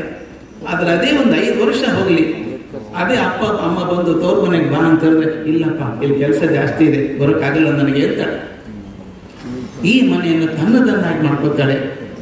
ಎಲ್ಲರನ್ನ ಪ್ರೀತಿಯ ಬಂಧದಲ್ಲಿ ಕಟ್ಟಿ ಹಿಡ್ಕೋತಾಳೆ. ಎಷ್ಟರ ಮಟ್ಟಿಗೆ ಗಟ್ಟಿ ಹಿಡ್ಕೋತಾಳೆ ಅಂದ್ರೆ ಆಕೆ ಇಲ್ಲದೆ ಒಂದು ದಿವಸ ಕೂಡ ನಡೆಯಲ್ಲ. ಮನೆಯಲ್ಲಿ ಯಜಮಾನರಿಲ್ಲದೆ ಹೋದ್ರೆ ಯಾಕೋ ನಡೀತದೆ, ಯಜಮಾನತಿ ಮನೆಯಲ್ಲಿ ಒಂದು ದಿವಸ ಇಲ್ಲದೆ ಹೋದ್ರೆ ಮನೆ ತಲೆ ಕೆಳಗಾಗುತ್ತೆ. ಈ ಮಾತನ್ನು ಯಾಕೆ ಹೇಳ್ತಿದ್ದೀನಿ ಅಂತಂದ್ರೆ, ಸ್ತ್ರೀ ಅಂದರೆ ಅಷ್ಟೇ ಸಾಕೆ, ಅದು ಮುಖ್ಯ. ನನಗೆ ರಘು ಅವರು ಬರೆದಂಥ ಕಾವ್ಯ ಯಾಕೆ ಇಷ್ಟ ಆಯಿತು ಅಂತಂದ್ರೆ, ಇದು ಒಂದು ಥರ ಅಪರಾಧಿ ಭಾವವನ್ನು ಕಡಿಮೆ ಮಾಡಿಕೊಳ್ಳೋದಕ್ಕಾಗಿ ಒಳಗೆ ತುಂಬಿದ ಮೋಡದಲ್ಲಿ ತುಂಬಿಕೊಂಡಿದೆಯಲ್ಲ, ದುಃಖ ತುಂಬಿಕೊಂಡಿದೆಯಲ್ಲ, ಮೋಡದಲ್ಲಿ ಯಾವಾಗ ನೀರಿನ ಅಂಶ ಜಾಸ್ತಿ ಆಗುತ್ತೋ ಮಳೆ ಆಗಲೇಬೇಕಾದ್ರೆ ಯಾವ ರೂಪದಲ್ಲೂ ಬರಲೇಬೇಕು. ಹಾಗೆ ಮನುಷ್ಯ ಬರೆದದ್ದು ಕವನ ಹಾದಿ ಕಂಡುಕೊಳ್ಳೋದು. ಅದಕ್ಕೆ ಮೊದಲು 2 ರೀತಿಯಿಂದ ನಾನು ರಘುವರಿಗೆ ಅಭಿನಂದನೆಗಳನ್ನು ಸಲ್ಲಿಸಬೇಕು. ಒಂದು, ತನ್ನ ಧರ್ಮಪತ್ನಿಯನ್ನು ನೆನೆಸಿಕೊಂಡು ತನ್ನ ಮನಸ್ಸಿನ ದುಗುಡವನ್ನು ಕಾವ್ಯ ರೂಪದಲ್ಲಿ ಕೊಟ್ಟರಲ್ಲ, ಅದಕ್ಕೆ ನಿಮಗೆ ಅಭಿನಂದನೆಗಳನ್ನು ಹೇಳಬೇಕು. ಇನ್ನೊಂದು, ಆಗಲೇ ಮಾತು ಹೇಳಿದ್ರು, ಕೆಲವು ದುಃಖಗಳು ಬೇಗ ಮರೆತು ಹೋಗ್ತವೆ ಅಂತ. ಹೌದು, ಸಂತೋಷ ಹೇಗೆ ಮರಿತೇವೋ ಹಾಗೂ ದುಃಖನೂ ಮರಿತೇವೆ. ಸಂತೋಷ ದುಃಖ ಯಾವಾಗಲೂ ಶಾಶ್ವತವಾಗಿರೋದಲ್ಲ. ತುಂಬ ಸಂತೋಷ ಆಗಿರುತ್ತೆ, ಆ ಕ್ಷಣ ಮಗನಿಗೆ ಫಸ್ಟ್ ರ್ಯಾಂಕ್ ಬಂತು ಎಲ್ಲೋ ಅಂತಂದ್ರೆ ಏನು ಖುಷಿ ಆಯಿತು. ಆದರೆ ಒಂದು ತಿಂಗಳಲ್ಲಿ ಆ ಸಂತೋಷ ಕಮ್ಮಿ ಆಗಿರುತ್ತೆ. ಒಂದು ಹೊಸ ಕಾರ್ ತಗೋತೀರಿ, ಏನು ಸಂಭ್ರಮ, ತೊಳೆದಿದ್ದು ಹೊಸದ ತೊಳೆಯೋ ಕಾರಣ ಇಲ್ಲ, ಚೆನ್ನಾಗೇ ಇರುತ್ತೆ, ಆವಾಗೇ ತೊಳೆಯೋದು ನಾವು. ಆ ಕಾರ್ ಬಾನೆಟ್ ಮೇಲೆ ಮೊದಲನೇ ಸಲ ಗೀರ್ ಬಿದ್ದಾಗ ಎದೆ ಮೇಲೆ ಬರೆ ಕೊಟ್ಟಂಗೆ ಆಗ್ಬಿಡುತ್ತೆ. ಅಯ್ಯೋ ಕಾರಿಗೆ ಗೆರೆ ಬಿತ್ತು. ಮುಂದೆ 4 ವರ್ಷಕ್ಕೆ ಇನ್ನೊಂದು 50 ಗೆರೆ ಬಿದ್ದಿರ್ತವೆ. ಇದು ಮಾರ್ಬಿಡೋಣ, ಬೇರೆ ತೊಗೊಂಡ್ಬಿಡೋಣ ಅಂತ. ಆ ಕೊಂಡ್ಕೊಂಡಂಥ ಸಂತೋಷ ಕಮ್ಮಿ ಆಯಿತು. ದುಃಖನೂ ಹಾಗೇನೆ. ಆತ್ಮೀಯರೊಬ್ಬರು ತೀರ್ಕೊಂಡ್ರೆ ಅವರಿಂದ ಬದುಕೋದು ಹೇಗಪ್ಪ ಅಂತ ಅನಿಸ್ಬಿಡುತ್ತೆ. 10 ದಿವಸದಲ್ಲಿ ತೀಕ್ಷ್ಣತೆ ಕಮ್ಮಿ ಆಗುತ್ತೆ, 10 ವರ್ಷದಲ್ಲಿ ಕಮ್ಮಿಯಾಗಿ ಬರುತ್ತೆ ಹೋಗುತ್ತೆ. ಹೊರಗಿನವರಿಗೆ ಮಾತ್ರ. ಆತ್ಮ ಸಂಗಾತಿಯಾಗಿದ್ದಂಥವರಿಗೆ ದಯವಿಟ್ಟು ಗಮನಿಸಬೇಕಾದದ್ದು, ದಿವಸ ಹೋದ ಹಾಗೆ ಆ ನೋವು ಹೆಚ್ಚು ಹಸಿ ಆಗ್ತಾ ಹೋಗುತ್ತೆ. ಹೆಚ್ಚು ಯಾವಾಗಲೂ ಮನಸ್ಸಲ್ಲಿ ಉಳಿದೇ ಉಳಿತು, ಕಳ್ಕೊಳ್ಳೋಕೆ ಸಾಧ್ಯವೇ ಇಲ್ಲ. ಹೊರಗಡೆ ನಾನು ತೋರಿಸ್ಲಿಕ್ಕಿಲ್ಲ ದುಃಖ ಇದೆ ಅಂತ, ಅದ್ರ ಒಳಗಡೆ ಕಾಡುತ್ತೆ. ಮನೆ ಒಳಗೆ ಹೋದ ತಕ್ಷಣ, ಕೋಣೆಗೆ ಹೋದ ತಕ್ಷಣ ಅದರ ಅಭಾವ ಕಾಣುತ್ತೆ. ಅದನ್ನು ತೋರಿಸೋದಕ್ಕೋಸ್ಕರ ರಘು ಅವರು ಚೆನ್ನಾಗಿ ಕವನಗಳನ್ನು ಬರೆದಿದ್ದಾರೆ. ಇನ್ನು ನಾನು ಬಿಡುಗಡೆ ಮಾಡಿದಂಥ ಅಂಕಣಗಳ ಬಗ್ಗೆ ಹೇಳಬೇಕು. ಅಂಕಣ ಬರೆಯೋದು ಬಹಳ ಕಷ್ಟದ ಕೆಲಸ. ಒಂದು ರೀತಿ ಬಹಳ ಸುಲಭದ ಕೆಲಸ. ಕಷ್ಟದ ಕೆಲಸ ಯಾಕಂದ್ರೆ ಆಕಾಶವನ್ನು ಅಂಗೈಯಲ್ಲಿ ಹಿಡ್ಕೊಳ್ಳುವಂಥ ಕೆಲಸ. ಆ ಅಂಕಣಕ್ಕೊಂದು ಚೌಕಟ್ಟಿದೆ. ಇದು ಸಂಗೀತ ಗೊತ್ತಿದೆ, ನಮ್ಮ ಉತ್ತರ ಕರ್ನಾಟಕ ಅಂಕಣ ಅಂತ. ಹಳೆ ಕಾಲದಲ್ಲಿ ಮನೆ ಎಷ್ಟು ದೊಡ್ಡದು, 3 ಅಂಕಣ ಮನೆ ಇದೆ, 4 ಅಂಕಣ ಮನೆ ಇದೆ ಅಂತ ನಮ್ಮೆಲ್ಲ ಹೆಸರು. ಅಂಕಣ ಅಂದ್ರೆ ಒಂದು ವಿಶಿಷ್ಟ ಒಂದು ಸ್ಥಾನ, ಒಂದು ಅಳತೆ. ಅಂಕಣ ನನ್ನ ಮನಸ್ಸಿಗೆ ಬಂದಂಗೆ ಬರೆಯೋಕೆ ಹೋಗಲ್ಲ, ಸಂಪಾದಕೀಯ ಬೇಕಾದ್ರೆ ಬರೀಬಹುದು. ಅಂಕಣದಲ್ಲಿ ಅಷ್ಟರಲ್ಲೇ ಬರೀಬೇಕು, ಇಷ್ಟೇ ಪದದಲ್ಲಿ ಬರೀಬೇಕು ಅಂತಿರುತ್ತೆ. ಆ ಪದದಲ್ಲಿ ಬರೆಯೋದಿದೆಯಲ್ಲ, ಅದನ್ನು ಇಂಗ್ಲೆಂಡಲ್ಲಿ ಶುರು ಆದದ್ದು. ಮೊದಲು ಅಂಕಣ ಅಂತ ಅದ್ರ ಕಾಲಮ್ ಅಂತ ಶುರು ಮಾಡಿದ್ರು. ಅದನ್ನು 1768ರಲ್ಲಿ ಬರೆದದ್ದು, ಡೇವಿಡ್ಸನ್ ಅಂತ ಬರೆದದ್ದು, ಅಲ್ಲಿಂದ ಶುರು ಆಯ್ತು ಹೇಳ್ತಾರೆ. ಈಗ ಯಾವ ಪತ್ರಿಕೆ ಕೂಡ ಅಂಕಣ ಬಿಟ್ಟು ಇರೋಕೆ ಸಾಧ್ಯ ಇಲ್ಲ ಅನ್ನೋ ಮಟ್ಟಕ್ಕೆ ಬಂದಿದೆ. ಸಾಕಷ್ಟು ಜನ ಬರೆದಿದ್ದಾರೆ. DVG ಅವರ ಜ್ಞಾಪಕ ಚಿತ್ರ ಶಾಲೆ ಕೂಡ ಹಾಗೆ ಅಂಕಣವಾಗಿ ಬಂದದ್ದು, ಜೀವನ ಧರ್ಮ ಇವು ಕೂಡ ಹಾಗೆ ಬಂದದ್ದು. ಅವೆಲ್ಲ ತೋರು ದೀಪಗಳಾಗಿ ನಿಂತ್ಕೊಳ್ತು. ಆದರೆ ಬಹುಮುಖ್ಯವಾಗಿ ನಾವು ಮೈಸೂರಿನಲ್ಲಿ ನೆನೆಸಬೇಕಾದದ್ದು ಹಾಮಾನಾಯಕರನ್ನು. ನಾಯಕರು ಮಾಡಿದಂಥ ಕೆಲಸ ಇದೆಯಲ್ಲ ಅತ್ಯದ್ಭುತವಾದ ಕೆಲಸ ಅಂಕಣಕ್ಕೆ. ನಾವೆಲ್ಲ ತಪ್ಪದೆ ಓದುವಂತಹ ಅಂಕಣಗಳು. ಎಷ್ಟು ವಿಷಯಗಳ ಬಗ್ಗೆ ಬರೀ ಸಾಹಿತ್ಯ ಸಂಸ್ಕೃತಿ ಎರಡನ್ನೇ ಇಟ್ಕೊಂಡು ಎಷ್ಟೊಂದು ಪತ್ರಿಕೆಗಳಲ್ಲಿ ಬರೆದಿರಲ್ಲ ಅಂಕಣಗಳನ್ನು. ಅಷ್ಟೇ ಅಲ್ಲದೆ ಮೊದಲನೇ ಬಾರಿಗೆ ಅಂಕಣ ಸಾಹಿತ್ಯಕ್ಕೆ ರಾಷ್ಟ್ರೀಯ ಅಕಾಡೆಮಿ ಅವಾರ್ಡ್ ಬಂತು. ಸಾಹಿತ್ಯ ಅಕಾಡೆಮಿ ಅವಾರ್ಡ್ ಬಂತು. ಸಾಹಿತ್ಯ ಅಕಾಡೆಮಿ ಅವಾರ್ಡ್ ಬಂದಿದ್ದರಿಂದ ಅಂಕಣ ಕೂಡ ಒಂದು ಸಾಹಿತ್ಯದ ಪ್ರಕಾರ ಅಂತ ಸಿದ್ಧ ಆಯಿತು. ನಂಬಿಕೆ ಆಯ್ತು ಜನಕ್ಕೆಲ್ಲ. ನಾನು ಕೆಲವು ಅಪರಾಧಗಳನ್ನು ಮಾಡಿದ್ದೆ, ಅಂತ ಅಂಕಣಗಳನ್ನು ಬರೆದಿದ್ದೆ. ಮೊದಲು ಶುರು ಮಾಡಿದಾಗ ನಾನು ಬರೀತೀನಿ ಅಂದ್ಕೊಂಡಿರಲಿಲ್ಲ. ನೋಡೋಣ ಒಂದು 10-20 ಬರೀಬಹುದು ಅಂತ ಹೋದದ್ದು. ಅದು ಬೆಳೆದು ಸುಮಾರು ಈಗ 3500 ಕಾಲಮ್ ಆಗಿದೆ. ಮೊದಲು ಹೆದರಿಕೆ ಆಗ್ತಾ ಇತ್ತು ಬರೀಬೇಕಾದ್ರೆ ಸರಿ ಇತ್ತಾ ಇಲ್ಲ, ಜನ ಹೇಗೆ ಸ್ವೀಕಾರ ಮಾಡ್ತಾರೋ ಅಂತ ಗೊತ್ತಿಲ್ಲ.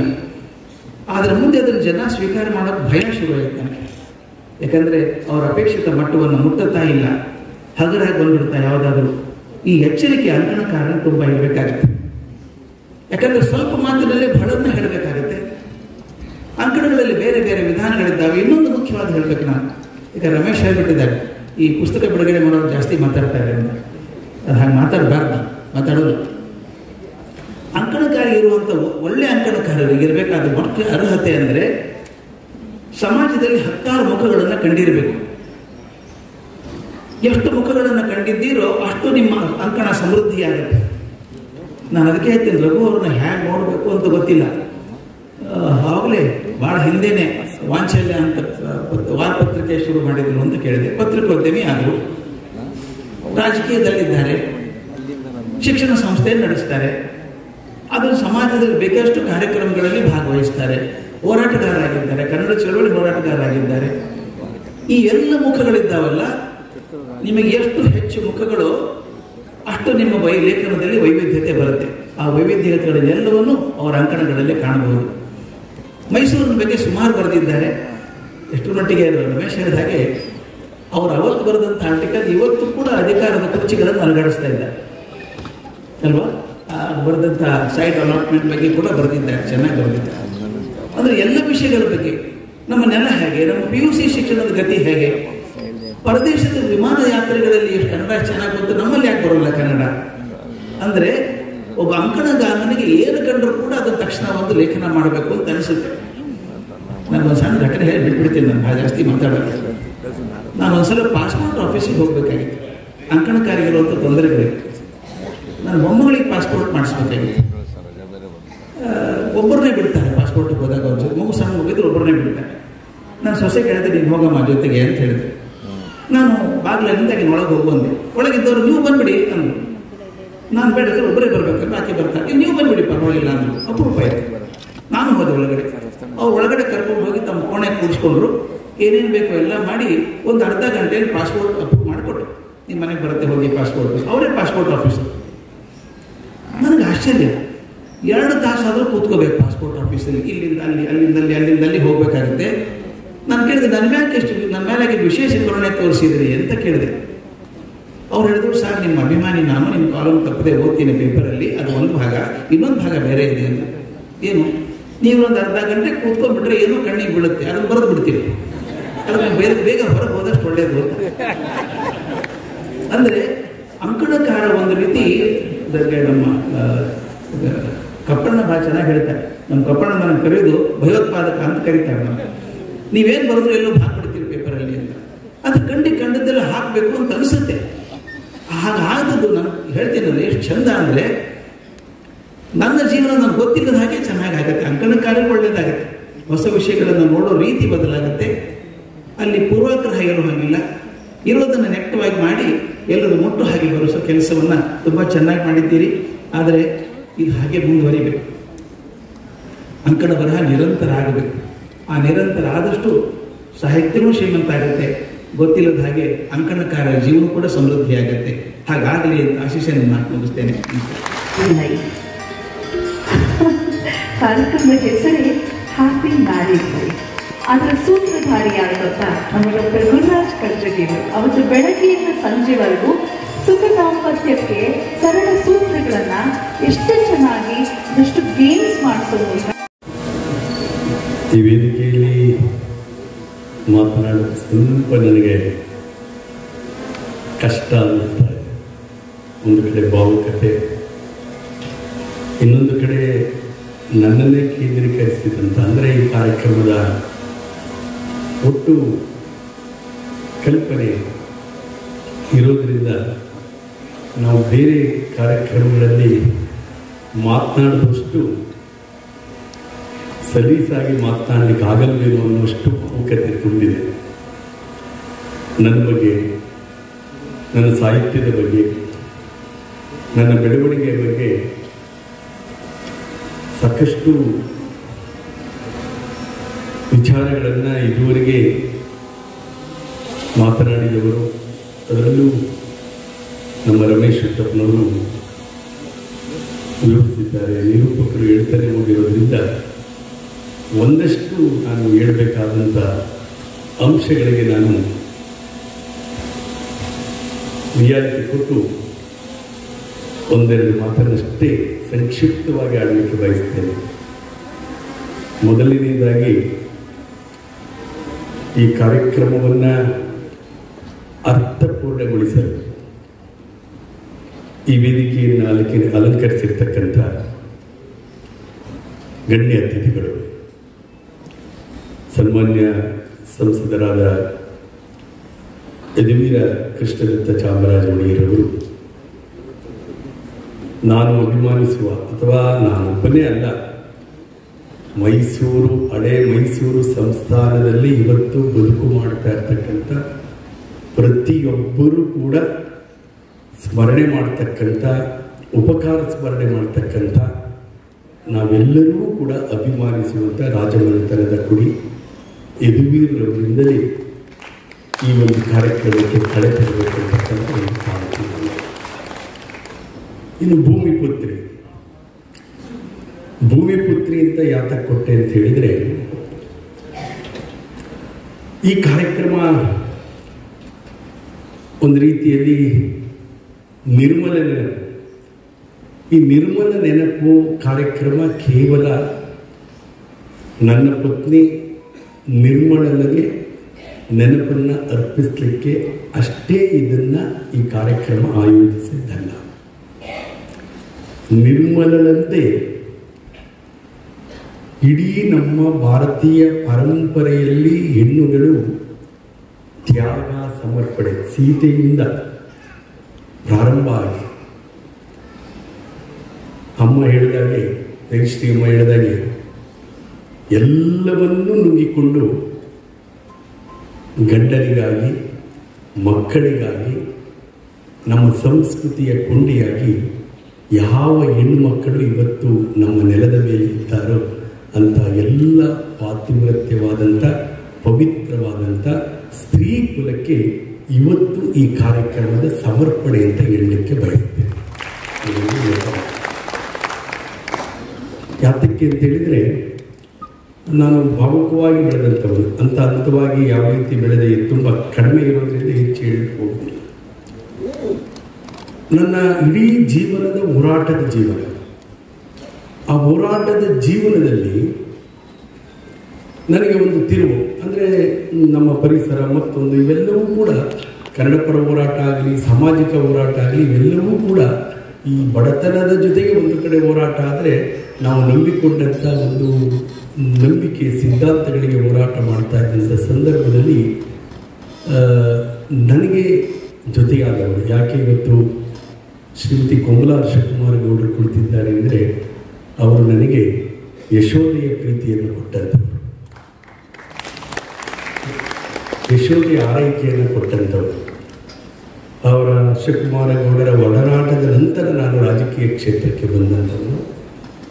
ಆ ರಾಜಕೀಯ ಕ್ಷೇತ್ರಕ್ಕೆ ಬಂದಂಥ ಸಂದರ್ಭದಲ್ಲಿ ನನ್ನ ಬಗ್ಗೆ ವಿಶೇಷ ಕಾಳಜಿ ಇಟ್ಟು ನನಗೆ ಎಂಥ ಹೆಣ್ಣು ನನ್ನ ಯೋಚನೆಗೆ ನನ್ನನ್ನು, ಯಾಕೆಂದರೆ ಎಷ್ಟೋ ರೀತಿ ಈ ಅಮ್ಮ ಅತ್ಯಂತ ಆದರ್ಶ ಮಹಿಳೆ, ಒಂದು ಕುಟುಂಬ. ಯಾಕೆಂದರೆ ಪ್ರತಿಯೊಬ್ಬರು ನಮ್ಮ ಗುರುಗಳಾಗಿ ನಾನು ಗೌರವಿಸ್ತಕ್ಕಂಥ ಕೆ.ಬಿ. ಗಣಪತಿ ಸರ್ ಇದ್ದಾರೆ, ಅವರ ಒಂದು ಕುಟುಂಬ, ಅವರ ಪತ್ನಿಯವರು, ಅವರ ತಾಯಿಯವರು, ಇವೆಲ್ಲವೂ ನೋಡ್ತಾ ಇದ್ದಾಗ ಎಷ್ಟೊಂದು ಒಂದು ಕುಟುಂಬದಲ್ಲಿ ಗಂಡಿಗಾಗಿ ಪ್ರತಿಯೊಂದು ಗಂಡಿನ ಯಶಸ್ಸಿನಲ್ಲಿ ಅರ್ಧಾಂಗಿ ಅಂತ ಹೇಳ್ತಾರೆ, ಅರ್ಧಾಂಗಿ ಅಲ್ಲ, ಇಡೀ ಯಶಸ್ಸಿನಲ್ಲಿ ಅವಳು ಬೆನ್ನೆಲುಬಾಗಿರ್ತಾಳೆ, ಉಸಿರಾಗಿರ್ತಾಳೆ, ಅವಳು ಬದುಕಾಗಿರ್ತಾಳೆ, ಹಸಿರಾಗಿರ್ತಾಳೆ ಅಂತೇಳಿ.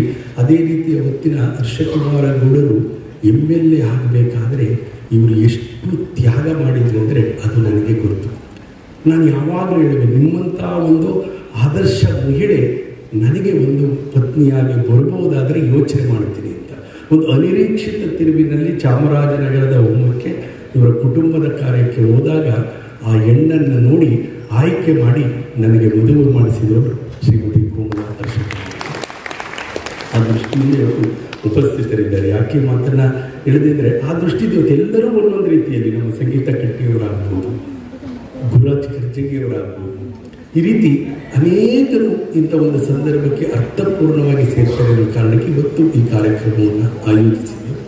ಆ ದೃಷ್ಟಿಯಿಂದ ನಾನು ಯಾಕೆ ಹೇಳ್ತೀನಿ ಅಂದರೆ, ರಾಮ ವನವಾಸಕ್ಕೆ ಕಳಿಸಿ ತನ್ನ ಹೆಂಡತಿ ಕಾಡಿಗೆ ಕಳಿಸಿ ವನವಾಸಕ್ಕೆ ಕಳಿಸಿದರೆ, ನಾವು ಸಾರ್ವಜನಿಕ ಬದುಕಿನಲ್ಲಿದ್ದವರು ಜೊತೆಯಲ್ಲಿದ್ದೆ ಮನೆಯಲ್ಲಿದ್ದೇ ವನವಾಸದಲ್ಲಿ ಇಟ್ಬಿಟ್ಟಿರ್ತೀವಿ. ನಾವು ಬೆಳಿಗ್ಗೆ ರಾತ್ರಿ ಎಷ್ಟೊತ್ತಿಗೋ ಹೋದಾಗ ಅವ್ರೇನು ಹೇಳ್ಕೊಳಕ್ಕಾಗಲ್ಲ. ಬೆಳಿಗ್ಗೆ ಎದ್ದ ತಕ್ಷಣ ಆ ಫೋನು ಈ ಫೋನು ಈ ಟೆನ್ಷನಲ್ಲಿ ಮಾತಾಡ್ಸೋದು ಬೇಡ ಅಂದ್ಬಿಟ್ಟು ಅವ್ರು ಮಾತಾಡ್ಸೋಕ್ಕಾಗಲ್ಲ. ತಿರ್ಗ ಮಧ್ಯಾಹ್ನ ಊಟಕ್ಕೆ ಬಂದು ಇಲ್ಲದೇ ಇದ್ರೆ ಇಲ್ಲ. ಅವ್ರಿಗೆ ಏನಾದರೂ ಒಂದು ತುಡಿತ ಹೇಳ್ಬೇಕಂದ್ರೆ ಅವಕಾಶವೇ ಕೊಡೋದಿಲ್ಲ. ಇದು ನನ್ನ ಅನುಭವ, ಬಹುಶಃ ನನ್ನಂಥ ಅನೇಕರ ಅನುಭವ ಆಗಿರ್ತದೆ. ಆ ದೃಷ್ಟಿಯಿಂದ ಅವರಿಗೆ ಅಮ್ಮ ಇವತ್ತು ಜಯಶ್ರೀ ಅಮ್ಮ ಏನು ಹೇಳಿದ್ರೆ ಅದು ನಾನು ಹೇಳಲೇಬೇಕು ಅಂತಿದೆ. ಈ ಪುಸ್ತಕ, ಈ ಭಾವನೆ ಏಕೆಂದರೆ ಮಡದಿ ಎನ್ನುವುದು ನಮ್ಮ ಬದುಕಿನ ಉಸಿರಾಗಿರ್ತಾಳೆ, ಹಸಿರಾಗಿರ್ತಾಳೆ. ಒಂದೇ ಒಂದು ಪಾತ್ರ, ತಾಯಿ ಆಗಬಹುದು, ತಂದೆ ಆಗಬಹುದು, ಅಣ್ಣ ಆಗಬಹುದು, ತಂಗಿ ಆಗಬಹುದು. ಆದರೆ ಹೆಂಡತಿ ಮಾತ್ರ ತಾಯಿಯೂ ಹೌದು, ಹೆಂಡತಿಯೂ ಹೌದು. ಒಂದು ಪಾತ್ರವನ್ನು, ಎರಡು ಪಾತ್ರವನ್ನು ವಹಿಸ್ತಕ್ಕಂಥ ಒಂದು ಸ್ಥಾನ ಯಾವುದಂದರೆ ಅದು ಹೆಂಡತಿ ಮಾತ್ರ ಅಂತಕ್ಕಂಥದ್ದು ನನ್ನ ಒಂದು ಅನುಭವದ ಭಾವನೆ. ಆ ದೃಷ್ಟಿಯಲ್ಲಿ ನಿರ್ಮಲ ನನ್ನ ಜೊತೆಯಲ್ಲಿ ಇದ್ದದ್ದು ಆ ಕ್ಷಣಗಳು, ಈ ಕವಿತೆಗಳೆಲ್ಲ ಯಾಕೆ ಅಂತ ಹೇಳಿದ್ರೆ, ಭಾಳ ಒಂದು ಬೆಳಗಿನ ಜಾವ 3 ಗಂಟೆಯಲ್ಲಿ ಎಚ್ಚರಾದಾಗ ಏಕಾಂತ ಕಾಡುತ್ತೆ.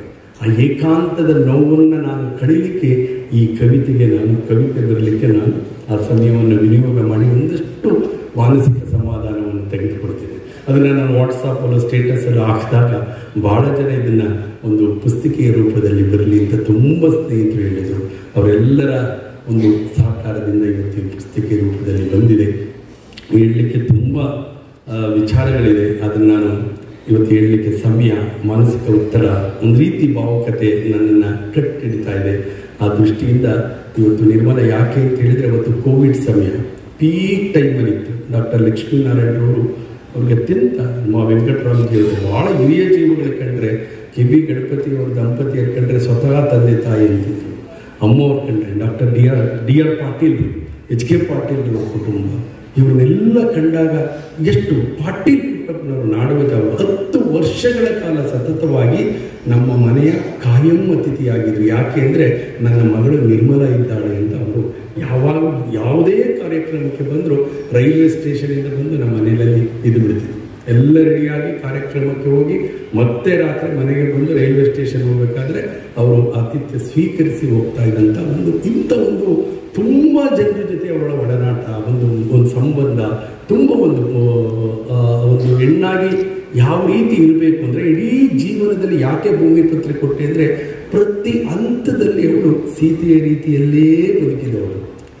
ಅದನ್ನು ನಾನು ಹತ್ತಿರದಿಂದ ನೋಡಿದ್ದೇನೆ. ಸೀತೆಗೆ ಬಂದಂಥ ಕಷ್ಟಗಳು ಮತ್ತೊಂದು ಏನೆಲ್ಲ ಬಂತು ಅದನ್ನೆಲ್ಲವೂ ಬಂದಿದೆ. ಒಂದು ರೀತಿ ಇವತ್ತು ನಾನು ನಮ್ಮ ಗಣಪತಿ ಸರ್ ಹೇಳ್ತಿರ್ತಾರೆ, ನಾನು ಬಾವಿ ಬಿದ್ದು ಎದ್ದು ಬಂದವ್ರು ನೋಡಿದ್ದೀನಿ, ಕೆರೆಗೆ ಬಿದ್ದು ಎದ್ದು ಬಂದವ್ರು ನೋಡಿದ್ದೀನಿ, ಸಮುದ್ರ ಬಿದ್ದು ಎದ್ದು ಬಂದವ್ರು ನೋಡಿದ್ದೀನಿ. ನೀ ಪಾತಾಳಕ್ಕೆ ಬಿದ್ದು ಮೇಲೆದ್ದು ಬಂದೆ ಅಂದರೆ ಅದು ನಿರ್ಮಲ ಆತ್ಮ ನನಗೆ ಭದ್ರಕಾಳಿ ರೂಪದಲ್ಲಿ ನನಗೆ ಶಕ್ತಿ ಕೊಟ್ಟಿರಬಹುದು ಅನ್ನುವಂಥದ್ದು ನನ್ನ ಭಾವನೆ. ರಾಮನನ್ನು ಸಹಸ್ರರಾವಣ ವಧೆ ಮಾಡಬೇಕಾದ್ರೆ ಅವರು ಭದ್ರಕಾಳಿ ರೂಪ ತಾಳ್ತಾರೆ. ಆ ರೀತಿ ಎಲ್ಲೋ ಅವಳ ಆತ್ಮ ನನಗೆ ಜೊತೆಯಾಗಿ ನಿಂತಿದ್ದರಿಂದ ಈ ಒಂದು ಧೈರ್ಯದ ಹೆಜ್ಜೆಗಳನ್ನು ಇಡಲಿಕ್ಕೆ ಸಾಧ್ಯ ಆಗ್ತಾ ಇದೆ ಅಂತ ನಾನು ಅಂದುಕೊಳ್ತಾ, ನಿರ್ಮಲದ ರೀತಿಯಲ್ಲೇ ಇರ್ತಕ್ಕಂಥ ಅನೇಕ ತಾಯಂದಿರುಗಳು ಅನೇಕ ಸಹೋದರಿಯರಿಗೆ ಇದು ಸ್ಫೂರ್ತಿಯಾಗಲಿ. ನನ್ನಂತೆ ಇರತಕ್ಕಂಥ ಅನೇಕ ಪುರುಷರಿಗೆ ಇದು ಎಚ್ಚರಿಕೆಯ ಒಂದು ಸಂದರ್ಭ ಆಗಲಿ, ಅಥವಾ ನನ್ನ ಘಟನೆ ಒಂದು ಎಚ್ಚರಿಕೆ ಸಂದೇಶ ಆಗಲಿ. ಹೇಗೆ ನೋಡಬೇಕು ಹೆಂಡತಿಯನ್ನು, ಹೇಗೆ ಕಾಳಜಿ ಮಾಡಬೇಕು, ಹೆಣ್ಣು ಮಕ್ಕಳನ್ನು ಯಾವ ರೀತಿ ಗೌರವಿಸಬೇಕು, ಭಾರತೀಯ ಸಂಸ್ಕೃತಿಯಲ್ಲಿ, ಕನ್ನಡ ಸಂಸ್ಕೃತಿಯಲ್ಲಿ ನಾವು ಹೇಗೆ ಇರಬೇಕು ಅನ್ನುವುದನ್ನು ನನ್ನ ಅನುಭವದ ಈ ಒಂದು ಕವಿತೆಗಳು ಅವರಿಗೆ ಅನುಭವ ಕೊಟ್ಟರೆ ಅದು ನಿಜಕ್ಕೂ ನನಗೆ ಸಾರ್ಥಕ ಅಂತ ಹೇಳ್ತಾ ಒಂದು ಕವನವನ್ನು, ಯಾಕೆಂದರೆ ಆಯಾ ಸಂದರ್ಭಕ್ಕೆ ನನಗೆ ಬಂದಂಥ ಭಾವನೆಗಳನ್ನೇ ಒಂದೇ ಎರಡು ಕವನ ಓದಿ ನನ್ನ ಮಾತನ್ನು ಮುಗಿಸ್ಲಿಕ್ಕೆ ಪ್ರಯತ್ನ ಮಾಡ್ತೀನಿ. ನೋಡಿ, ನಾನು ಭೂಮಿಪುತ್ರಿ ಅಂತಲೇ ಏಕೆ ಹೇಳಿದೆ ಅಂದರೆ, ರಮೇಶ್ ಉತ್ತಪ್ಪನವರೆಲ್ಲ ಹೇಳಿದರೆ ಸುಮಾರು ಕವಿತೆಗಳು, ಒಂದು ಎರಡು ಹೇಳ್ತೀನಿ ನೋಡಿ. ರಘು ಎನ್ನ ರಾಮನೆಂದು ಕನವರಿಸಿ ಪರಿತಪಿಸುತ್ತಿದ್ದೆ.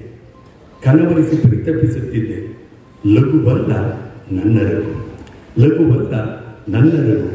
ಪುನರ್ವಸು ನಕ್ಷತ್ರದವನು ಸಾಟಿ ಇಲ್ಲದವನೆಂದು ಬೀಗುತ್ತಿದ್ದೆ. ಕಾದು ಕಾತರಿಸಿದವಳು ನೀನು ಬಿರ್ರನೆ ಭಾರದವನು ನಾನು. ಭೂಮಿಪುತ್ರಿಯ ನಿರ್ಮಲತೆ ನಿರ್ಲಕ್ಷಿಸಿದ ನಿಷ್ಕ್ರಿಯತೆ. ಆಗ ಭಾವನೆಗಳ ಬಾಗಿಲು ತೆರೆದು ನೋಡಲಿಲ್ಲ. ಈಗ ಬೀಗ ಜಡಿದ ಬಾಗಿಲನ್ನು ತೆರೆಯಲಾಗುತ್ತಿಲ್ಲ. ಅದಕ್ಕೆ ಅದನ್ನು ಭೂಮಿಪುತ್ರಿ ಅಂತ ಹೇಳಿದ್ರು. ಅನೇಕ ಕವಿತೆಗಳಿದೆ. ಸಮಯದ ಕಾರಣದಿಂದ ನಾನು ಓದಬೇಕಂತೇಳಿದೆ, ಹೆಚ್ಚು ಓದಲಾರದೆ ರಾಮಂದೇಳು ನಮ್ಮ ಸರ್ ರಾಮಂದು ಇಲ್ಲಿ ಬರೆದಿದ್ದೀನಿ ನಾನು. ಅಂತಂದರೆ, ಭೂಮಾತೆಯ ಒಡಲ ಸೇರಿದ ಭೂಜಾತೆ ತನ್ನ ಜನ್ಮದಾತೆ ಕರುಣಿಸಿದ ಉಸಿರು. ತನ್ನ ಜನ್ಮದಾತೆ ಅಂದರೆ ಕೌಸಲ್ಯ ಕರುಣಿಸಿದ ಉಸಿರು. ಕಾಯುತ್ತಿದ್ದ ಮಾತೆ ಎಂಬ ಸತ್ಯ ರಾಮನ ಅನಾಥ ಪ್ರಜ್ಞೆಗೆ ಸಾಕ್ಷಿಯಾಯಿತು. ಯಾರಂದರೆ ಸೀತೆ. ಅಂದರೆ ಭೂಮಾತೆಯ ಒಡಲ ಸೇರಿದ ಭೂಜಾತೆ ಅವಳು ತನ್ನ ಜನ್ಮದಾತೆ ಕರುಣಿಸಿದ ಉಸಿರು ಕಾಯುತ್ತಿದ್ದ ಮಾತೆ ಎಂಬ ಸತ್ಯ ರಾಮನ ಅನಾಥ ಪ್ರಜ್ಞೆಗೆ ಸಾಕ್ಷಿಯಾಯಿತು ಅಂತ. ಆ ದೃಷ್ಟಿಯಲ್ಲಿ ಅಂಥ ಅನುಭವ ನನಗೂ ಆಯಿತು ಅಂತ ಹೇಳಿ ಇಷ್ಟು ಹೇಳಿ ಇವತ್ತು ಮತ್ತೊಂದು ಅಂಕಣದ ಕುರಿತು ಬರೆದಿದ್ದೇನೆ. ನಾನು ಮತ್ತೊಮ್ಮೆ ಗಣಪತಿ ಸರ್ ಅವರಿಗೆ ಕೃತಜ್ಞತೆ ಹೇಳಲೇಬೇಕು. ಅನೇಕ ಗಣ್ಯರು ಇಲ್ಲಿ ಬಂದಿದ್ದೀವಿ. ಯಾಕೆ ನಾನು ಭೂಮಿಪುತ್ರಿ ಇಷ್ಟೇ ಅದೊಂದು ಹೇಳ್ಬಿಟ್ಟು ಅದರ ಬಗ್ಗೆ ನಾನು ಮಾತು ಮುಗಿಸಿ ಅಂಕಣದ ಬೆಳಕು ಬಗ್ಗೆ ಮಾತನಾಡ್ತೀನಿ. ನಮ್ಮ ಈ ಕರೋನಾ ಸಂದರ್ಭದಲ್ಲಿ ಹೇಗಾಯಿತು ಸಂದರ್ಭ ಅಂದರೆ ಯಾರೂ ಈಚೆಗೆ ಹೋಗೋಕ್ಕಾಗ್ತಾ ಇರಲಿಲ್ಲ. ಈ ಮಹಾಭಾರತ ಬಂದಮೇಲೆ ಸೀತೆಯ ರಾಮ ಧಾರಾವಾಹಿ ಬರ್ತಿತ್ತು. ಅದನ್ನು ಬಹಳ ಒಂದು ಸೀರಿಯಲ್ ಬಿಡದಿದ್ದಂಗೆ ನೋಡ್ತಾ ಇದ್ದೆ. ಅವಳು ಬಹಳ ಆಸೆ ಏನಂದರೆ ಆ ಸೀತೆ ಆ ಭೂಮಾತೆಯ ಒಡಲಿಗೆ ಹೋಗೋದನ್ನು ನೋಡಬೇಕು ಅಂತ. ಇನ್ನು 2-3 ಸೀರಿಯಲ್ ಇತ್ತು, ಅಷ್ಟೊತ್ತಿಗೆ ಹೋಗುವಂಥ ಸಿಚುಯೇಷನ್ ಬಂದಿತ್ತು. ಅಷ್ಟರೊಳಗಡೆ ಇವಳೇ ಅಡ್ವಾನ್ಸ್ ಆಗಿ ಮಾತೆಯ ಒಡಲು ಸೇರಿಬಿಟ್ರು. ಆದ್ದರಿಂದ ಅವಳು ಭೂಮಿಪುತ್ರಿ ಅಂತ ಹೇಳಲಿಕ್ಕೆ ಅದು ಒಂದು ಕಾರಣ ಅಂತ ಹೇಳಲಿಕ್ಕೆ ಸಂದರ್ಭದಲ್ಲಿ ಬಯಸ್ತಾ, ಮತ್ತು ಆ ಸಂದರ್ಭದಲ್ಲಿ ಯಾಕೆಂದ್ರೆ ಡಾಕ್ಟರ್ ಲಕ್ಷ್ಮೀನಾರಾಯಣ ಅವರು ಭಾಳ ಅವರಿಗೆ ಬೇಕಾದಂಥವ್ರು. ಏನೇ ಇದ್ರು ಡಾಕ್ಟರ್ಗೆ ಹೋಗಿ ನೋಡಬೇಕು, ತೋರಿಸ್ಕೊಳ್ಬೇಕು. ತುಂಬ ಡಾಕ್ಟರ್ಸ್ಗೆ ಅವಳಿಗೆ ಪರಿಚಯ. ಅವಳಿಗೆ ಆ ಬೆನ್ನು ನೋವು ಬರ್ತಾ ಇದೆ. ಆ ಬೆನ್ನು ನನಗೇನಾಗಿತ್ತು ಅಂತಂದರೆ, ನಾನು ಕರೋನಾ ಇನ್ಚಾರ್ಜ್ನಲ್ಲಿ ನನಗೆ ಕಂಟ್ರೋಲ್ ರೂಮ್ ಇನ್ಚಾರ್ಜ್ ಮಾಡಿದ್ರು ಸರ್. ಎಷ್ಟು ಕಂಟ್ರೋಲ್ ರೂಮ್ ಅಂದರೆ ನಾವೆಲ್ಲರಿಗೂ ಈ ವೆಂಟಿಲೇಟ್ರು ಬೇಕು ಅಂದವರಿಗೆ, ಮತ್ತು ICU, ರೆಮ್ಡಿಸಿವರು, ಇದೇ ಒಂದು ಫೋನು ಇವಳು ಬೆನ್ನೋವು ಅಂತಿದ್ದಾಳೆ. ನಾನು ಯಾರಿಗಾದ್ರೂ ಫಿಸಿಷಿಯನ್ಗೆ ಫೋನ್ ಮಾಡೋದಕ್ಕೆ ನಂಬರ್ ಓದ್ತೀನಿ. ಆ ಕಡೆಯಿಂದ ಈ ಕರೋನಾ ಪೇಷಂಟ್ಸ್ ಫೋನ್, ಸರ್ 30 ವರ್ಷ ಸರ್, 30% ಬಂದ್ಬಿಟ್ಟಿದೆ ಸ್ಯಾಚುರೇಷನ್ ಅಂತ. ನನಗೆ ಗೊತ್ತೇ ಆಗಲಿಲ್ಲ, ನಮ್ಮನೇಲಿ ಸ್ಯಾಚುರೇಷನ್ ಮುಗಿದೋಯ್ತಾ ಇದೆ. ಇಂಥದ್ದನ್ನು ನೋಡಿ ಆ ಗಮನ ಕೊಟ್ಟು ನಾನು ಆ ಕಡೆ ಗಮನನೇ ಕೊಡೋಕ್ಕಾಗಲಿಲ್ಲ. ಅಟ್ಲೀಸ್ಟು ಹೊರಗಡೆ ಹೋಗೋ ಪರಿಸ್ಥಿತಿ ಇದ್ದಿದ್ರೆ ಅವ್ರು ಯಾರನ್ನಾರು ಡಾಕ್ಟರ್ನ ಹೋಗಿ ನೋಡ್ತಿದ್ರು ಏನೋ. ಅದನ್ನೂ ಕೂಡ ಆಗದೇನೆ ಆ ಪುನೀತ್ ರಾಜ್ಕುಮಾರ್ ಹೇಗೆ ಬಹಳ ಅಭಿಮಾನಿಗಳು. ಹೇಗೆ ಅವರು 6 ತಿಂಗಳು ಮುಂಚೆ ಇವಳು ಸತ್ತು 6 ತಿಂಗಳು ಸದ ಕಾರ್ ಇಳಿದು ಆಸ್ಪತ್ರೆಗೆ ಹೋಗ್ತಾರೋ ಅದೇ ಸ್ಟೈಲಲ್ಲಿ ಇವಳು ರಾತ್ರಿ 12 ಗಂಟೆಲಿ ಎದೆ ಹೋಗ್ಲೇಬೇಕು ತೋರಿಸ್ಬೇಕು ಅಂತ ನನ್ನ ಮಗನ ಜೊತೆ ಹೋಗ್ತಾಳೆ. ಕಾರ್ ಇಳಿದು ನಡ್ಕೊಂಡು ಹೋಗ್ತಾಳೆ. ಇವಳು ಅದೇ ಸ್ಟೈಲು. ಬರೀ 2-3 ನಿಮಿಷದಲ್ಲಿ ಸುದ್ದಿ ಬಂತು ಅಂತ ನನಗೆ ಬಂತು. ಆ ರೀತಿಯಲ್ಲಿ ಅದು ಹೋಗಿದ್ದು ನಮ್ಮ ಮರೀಲಿಕ್ಕಾಗಲ್ಲ ಅಂತ ಒಂದು ಸಂದರ್ಭವನ್ನು ತಮ್ಮ ಹಂಚಿಕೊಳ್ಬೇಕಂತೇಳಿ ಮಾತನಾಡಿದೆ. ಒಂದೇ ಒಟ್ಟಾರೆ ಇವತ್ತಿನ ಈ ಒಂದು ನಿರ್ಮಲ ನೆನಪಿನ ಕಾರ್ಯಕ್ರಮದ ಹುಟ್ಟು ಉದ್ದೇಶ ಏನೆಂದರೆ, ಹೆಣ್ಣು ಮಕ್ಕಳು, ಸ್ತ್ರೀ ಎಂದರೆ ಅಷ್ಟೇ ಸಾಕೆಂದರೆ ಸ್ತ್ರೀ ಎನ್ನುವಂಥ ತಾಯಿಯನ್ನು ಯಾರಿಗಾದರೂ ನಾವು ನಮ್ಮ ದೇಶದಲ್ಲಿ ಭೂತಾಯಿಯನ್ನು ತಾಯಿ ಅಂತೀವಿ, ಎಲ್ಲರನ್ನ ಜಲಮಾತೆ ಅಂತ ಹೇಳ್ತೀವಿ, ಎಲ್ಲವನ್ನು ನಾವು ತಾಯಿ ಹೆಸರಿನಲ್ಲಿ ನೋಡ್ತೀವಿ. ನಮ್ಮ ಹೆಣ್ಣು ಮಕ್ಕಳನ್ನು ಗೌರವದಿಂದ ಕಾಣೋಣ, ಪ್ರೀತಿ ಬರೆಸೋಣ, ಅವರ ಭಾವನೆಗಳನ್ನು ತಿಳ್ಕೊಳ್ಳುವಂಥ ಪ್ರಯತ್ನ ಮಾಡೋಣ. ಅಪರಾಧಿ ಮನೋಭಾವ ನನ್ನಲ್ಲಿ ಕಾಡ್ತಿರೋದನ್ನು ನಾನು ಕಾವ್ಯದ ರೂಪದಲ್ಲಿ, ಕವನದ ರೂಪದಲ್ಲಿ ತಂದಿದ್ದೇನೆ. ಸಾಧ್ಯವಾದರೆ ಇನ್ನೊಂದಷ್ಟು ಭಾವನೆಗಳನ್ನು ಹಂಚಿಕೊಳ್ಳುವಂಥ ಪ್ರಯತ್ನ ಮುಂದಿನ ಪುಸ್ತಕದಲ್ಲಿ ಮಾಡ್ತೀನಿ ಅಂತ ಹೇಳ್ತಾ ನಾನು ಅಂಕಣದ ಬೆಳಕನ್ನು ಬರೀಲಿಕ್ಕೆ, ಯಾಕೆಂದರೆ ನನಗೆ ರಾಜಕೀಯ ಕ್ಷೇತ್ರದಲ್ಲೆಲ್ಲ ಹೋರಾಟ ಮಾಡ್ತಾ ಇರ್ತೀನಿ. ಆದರೆ ಮೈಸೂರಿನ ಸಮಸ್ಯೆಗಳು, ಈಗ ಮೊನ್ನೆ ನೋಡಿ 40 ಮರಗಳನ್ನು ಕಡಿದಿದ್ದಾರೆ. ಯಾರು ಹೇಳೋದಿಲ್ಲ, ಕೇಳೋದಿಲ್ಲ. ಮಹಾರಾಜರು ಇಂಥ ಒಂದು ಸುಂದರವಾದ ನಗರವನ್ನು ಕಟ್ಟಿಕೊಟ್ಟಿದ್ದಾರೆ. ಇವತ್ತು ಏನೆಲ್ಲ ಹೇಳ್ತೀವಿ, ನೀರು ಕುಡಿಯೋದು, ಮತ್ತೊಂದು ಕುಡಿಯೋದು, ಪರಿಶುದ್ಧವಾದ ಧೂಳಿಲ್ಲದ ಗಾಳಿಯನ್ನು ಕುಡಿತಾ ಇದ್ದೀವಿ ಅಂದರೂ ನಾವು ಮಹಾರಾಜರನ್ನ ನೆನಪಿಸ್ಕೊಳ್ಬೇಕು. ಮಹಾರಾಜರನ್ನ ಅಷ್ಟು ವ್ಯವಸ್ಥೆ ಹೇಳಿ ಇವತ್ತೊಂದು ಸ್ವಾತಂತ್ರ್ಯ ನಂತರದಲ್ಲಿ ಈ KR ಸರ್ಕಲ್ಲು, ನಮ್ಮ ಸ್ಟ್ಯಾಚ್ಯೂ ಸರ್ಕಲ್ ಇದೆಯಲ್ಲ, ಅಂಥದ್ದೊಂದು ಸರ್ಕಲ್ ಮಾಡುವಷ್ಟು ಯೋಗ್ಯತೆ ನಾನು ನಮಗಿದೆಯಾ ಏನು? ಎಷ್ಟು ರಾಜಮನೆತನದ ಬಗ್ಗೆ ಹೇಳ್ತಾ ಹೋಗ್ತಾ ಇದ್ರೆ ನಮಗೆ ಮೈ ರೋಮಾಂಚನ ಆಗ್ತದೆ. ಅದಕ್ಕೆ ನಾನು ರಾಮರಾಜ್ಯ ಅಂತ ಹೇಳಿದೆ.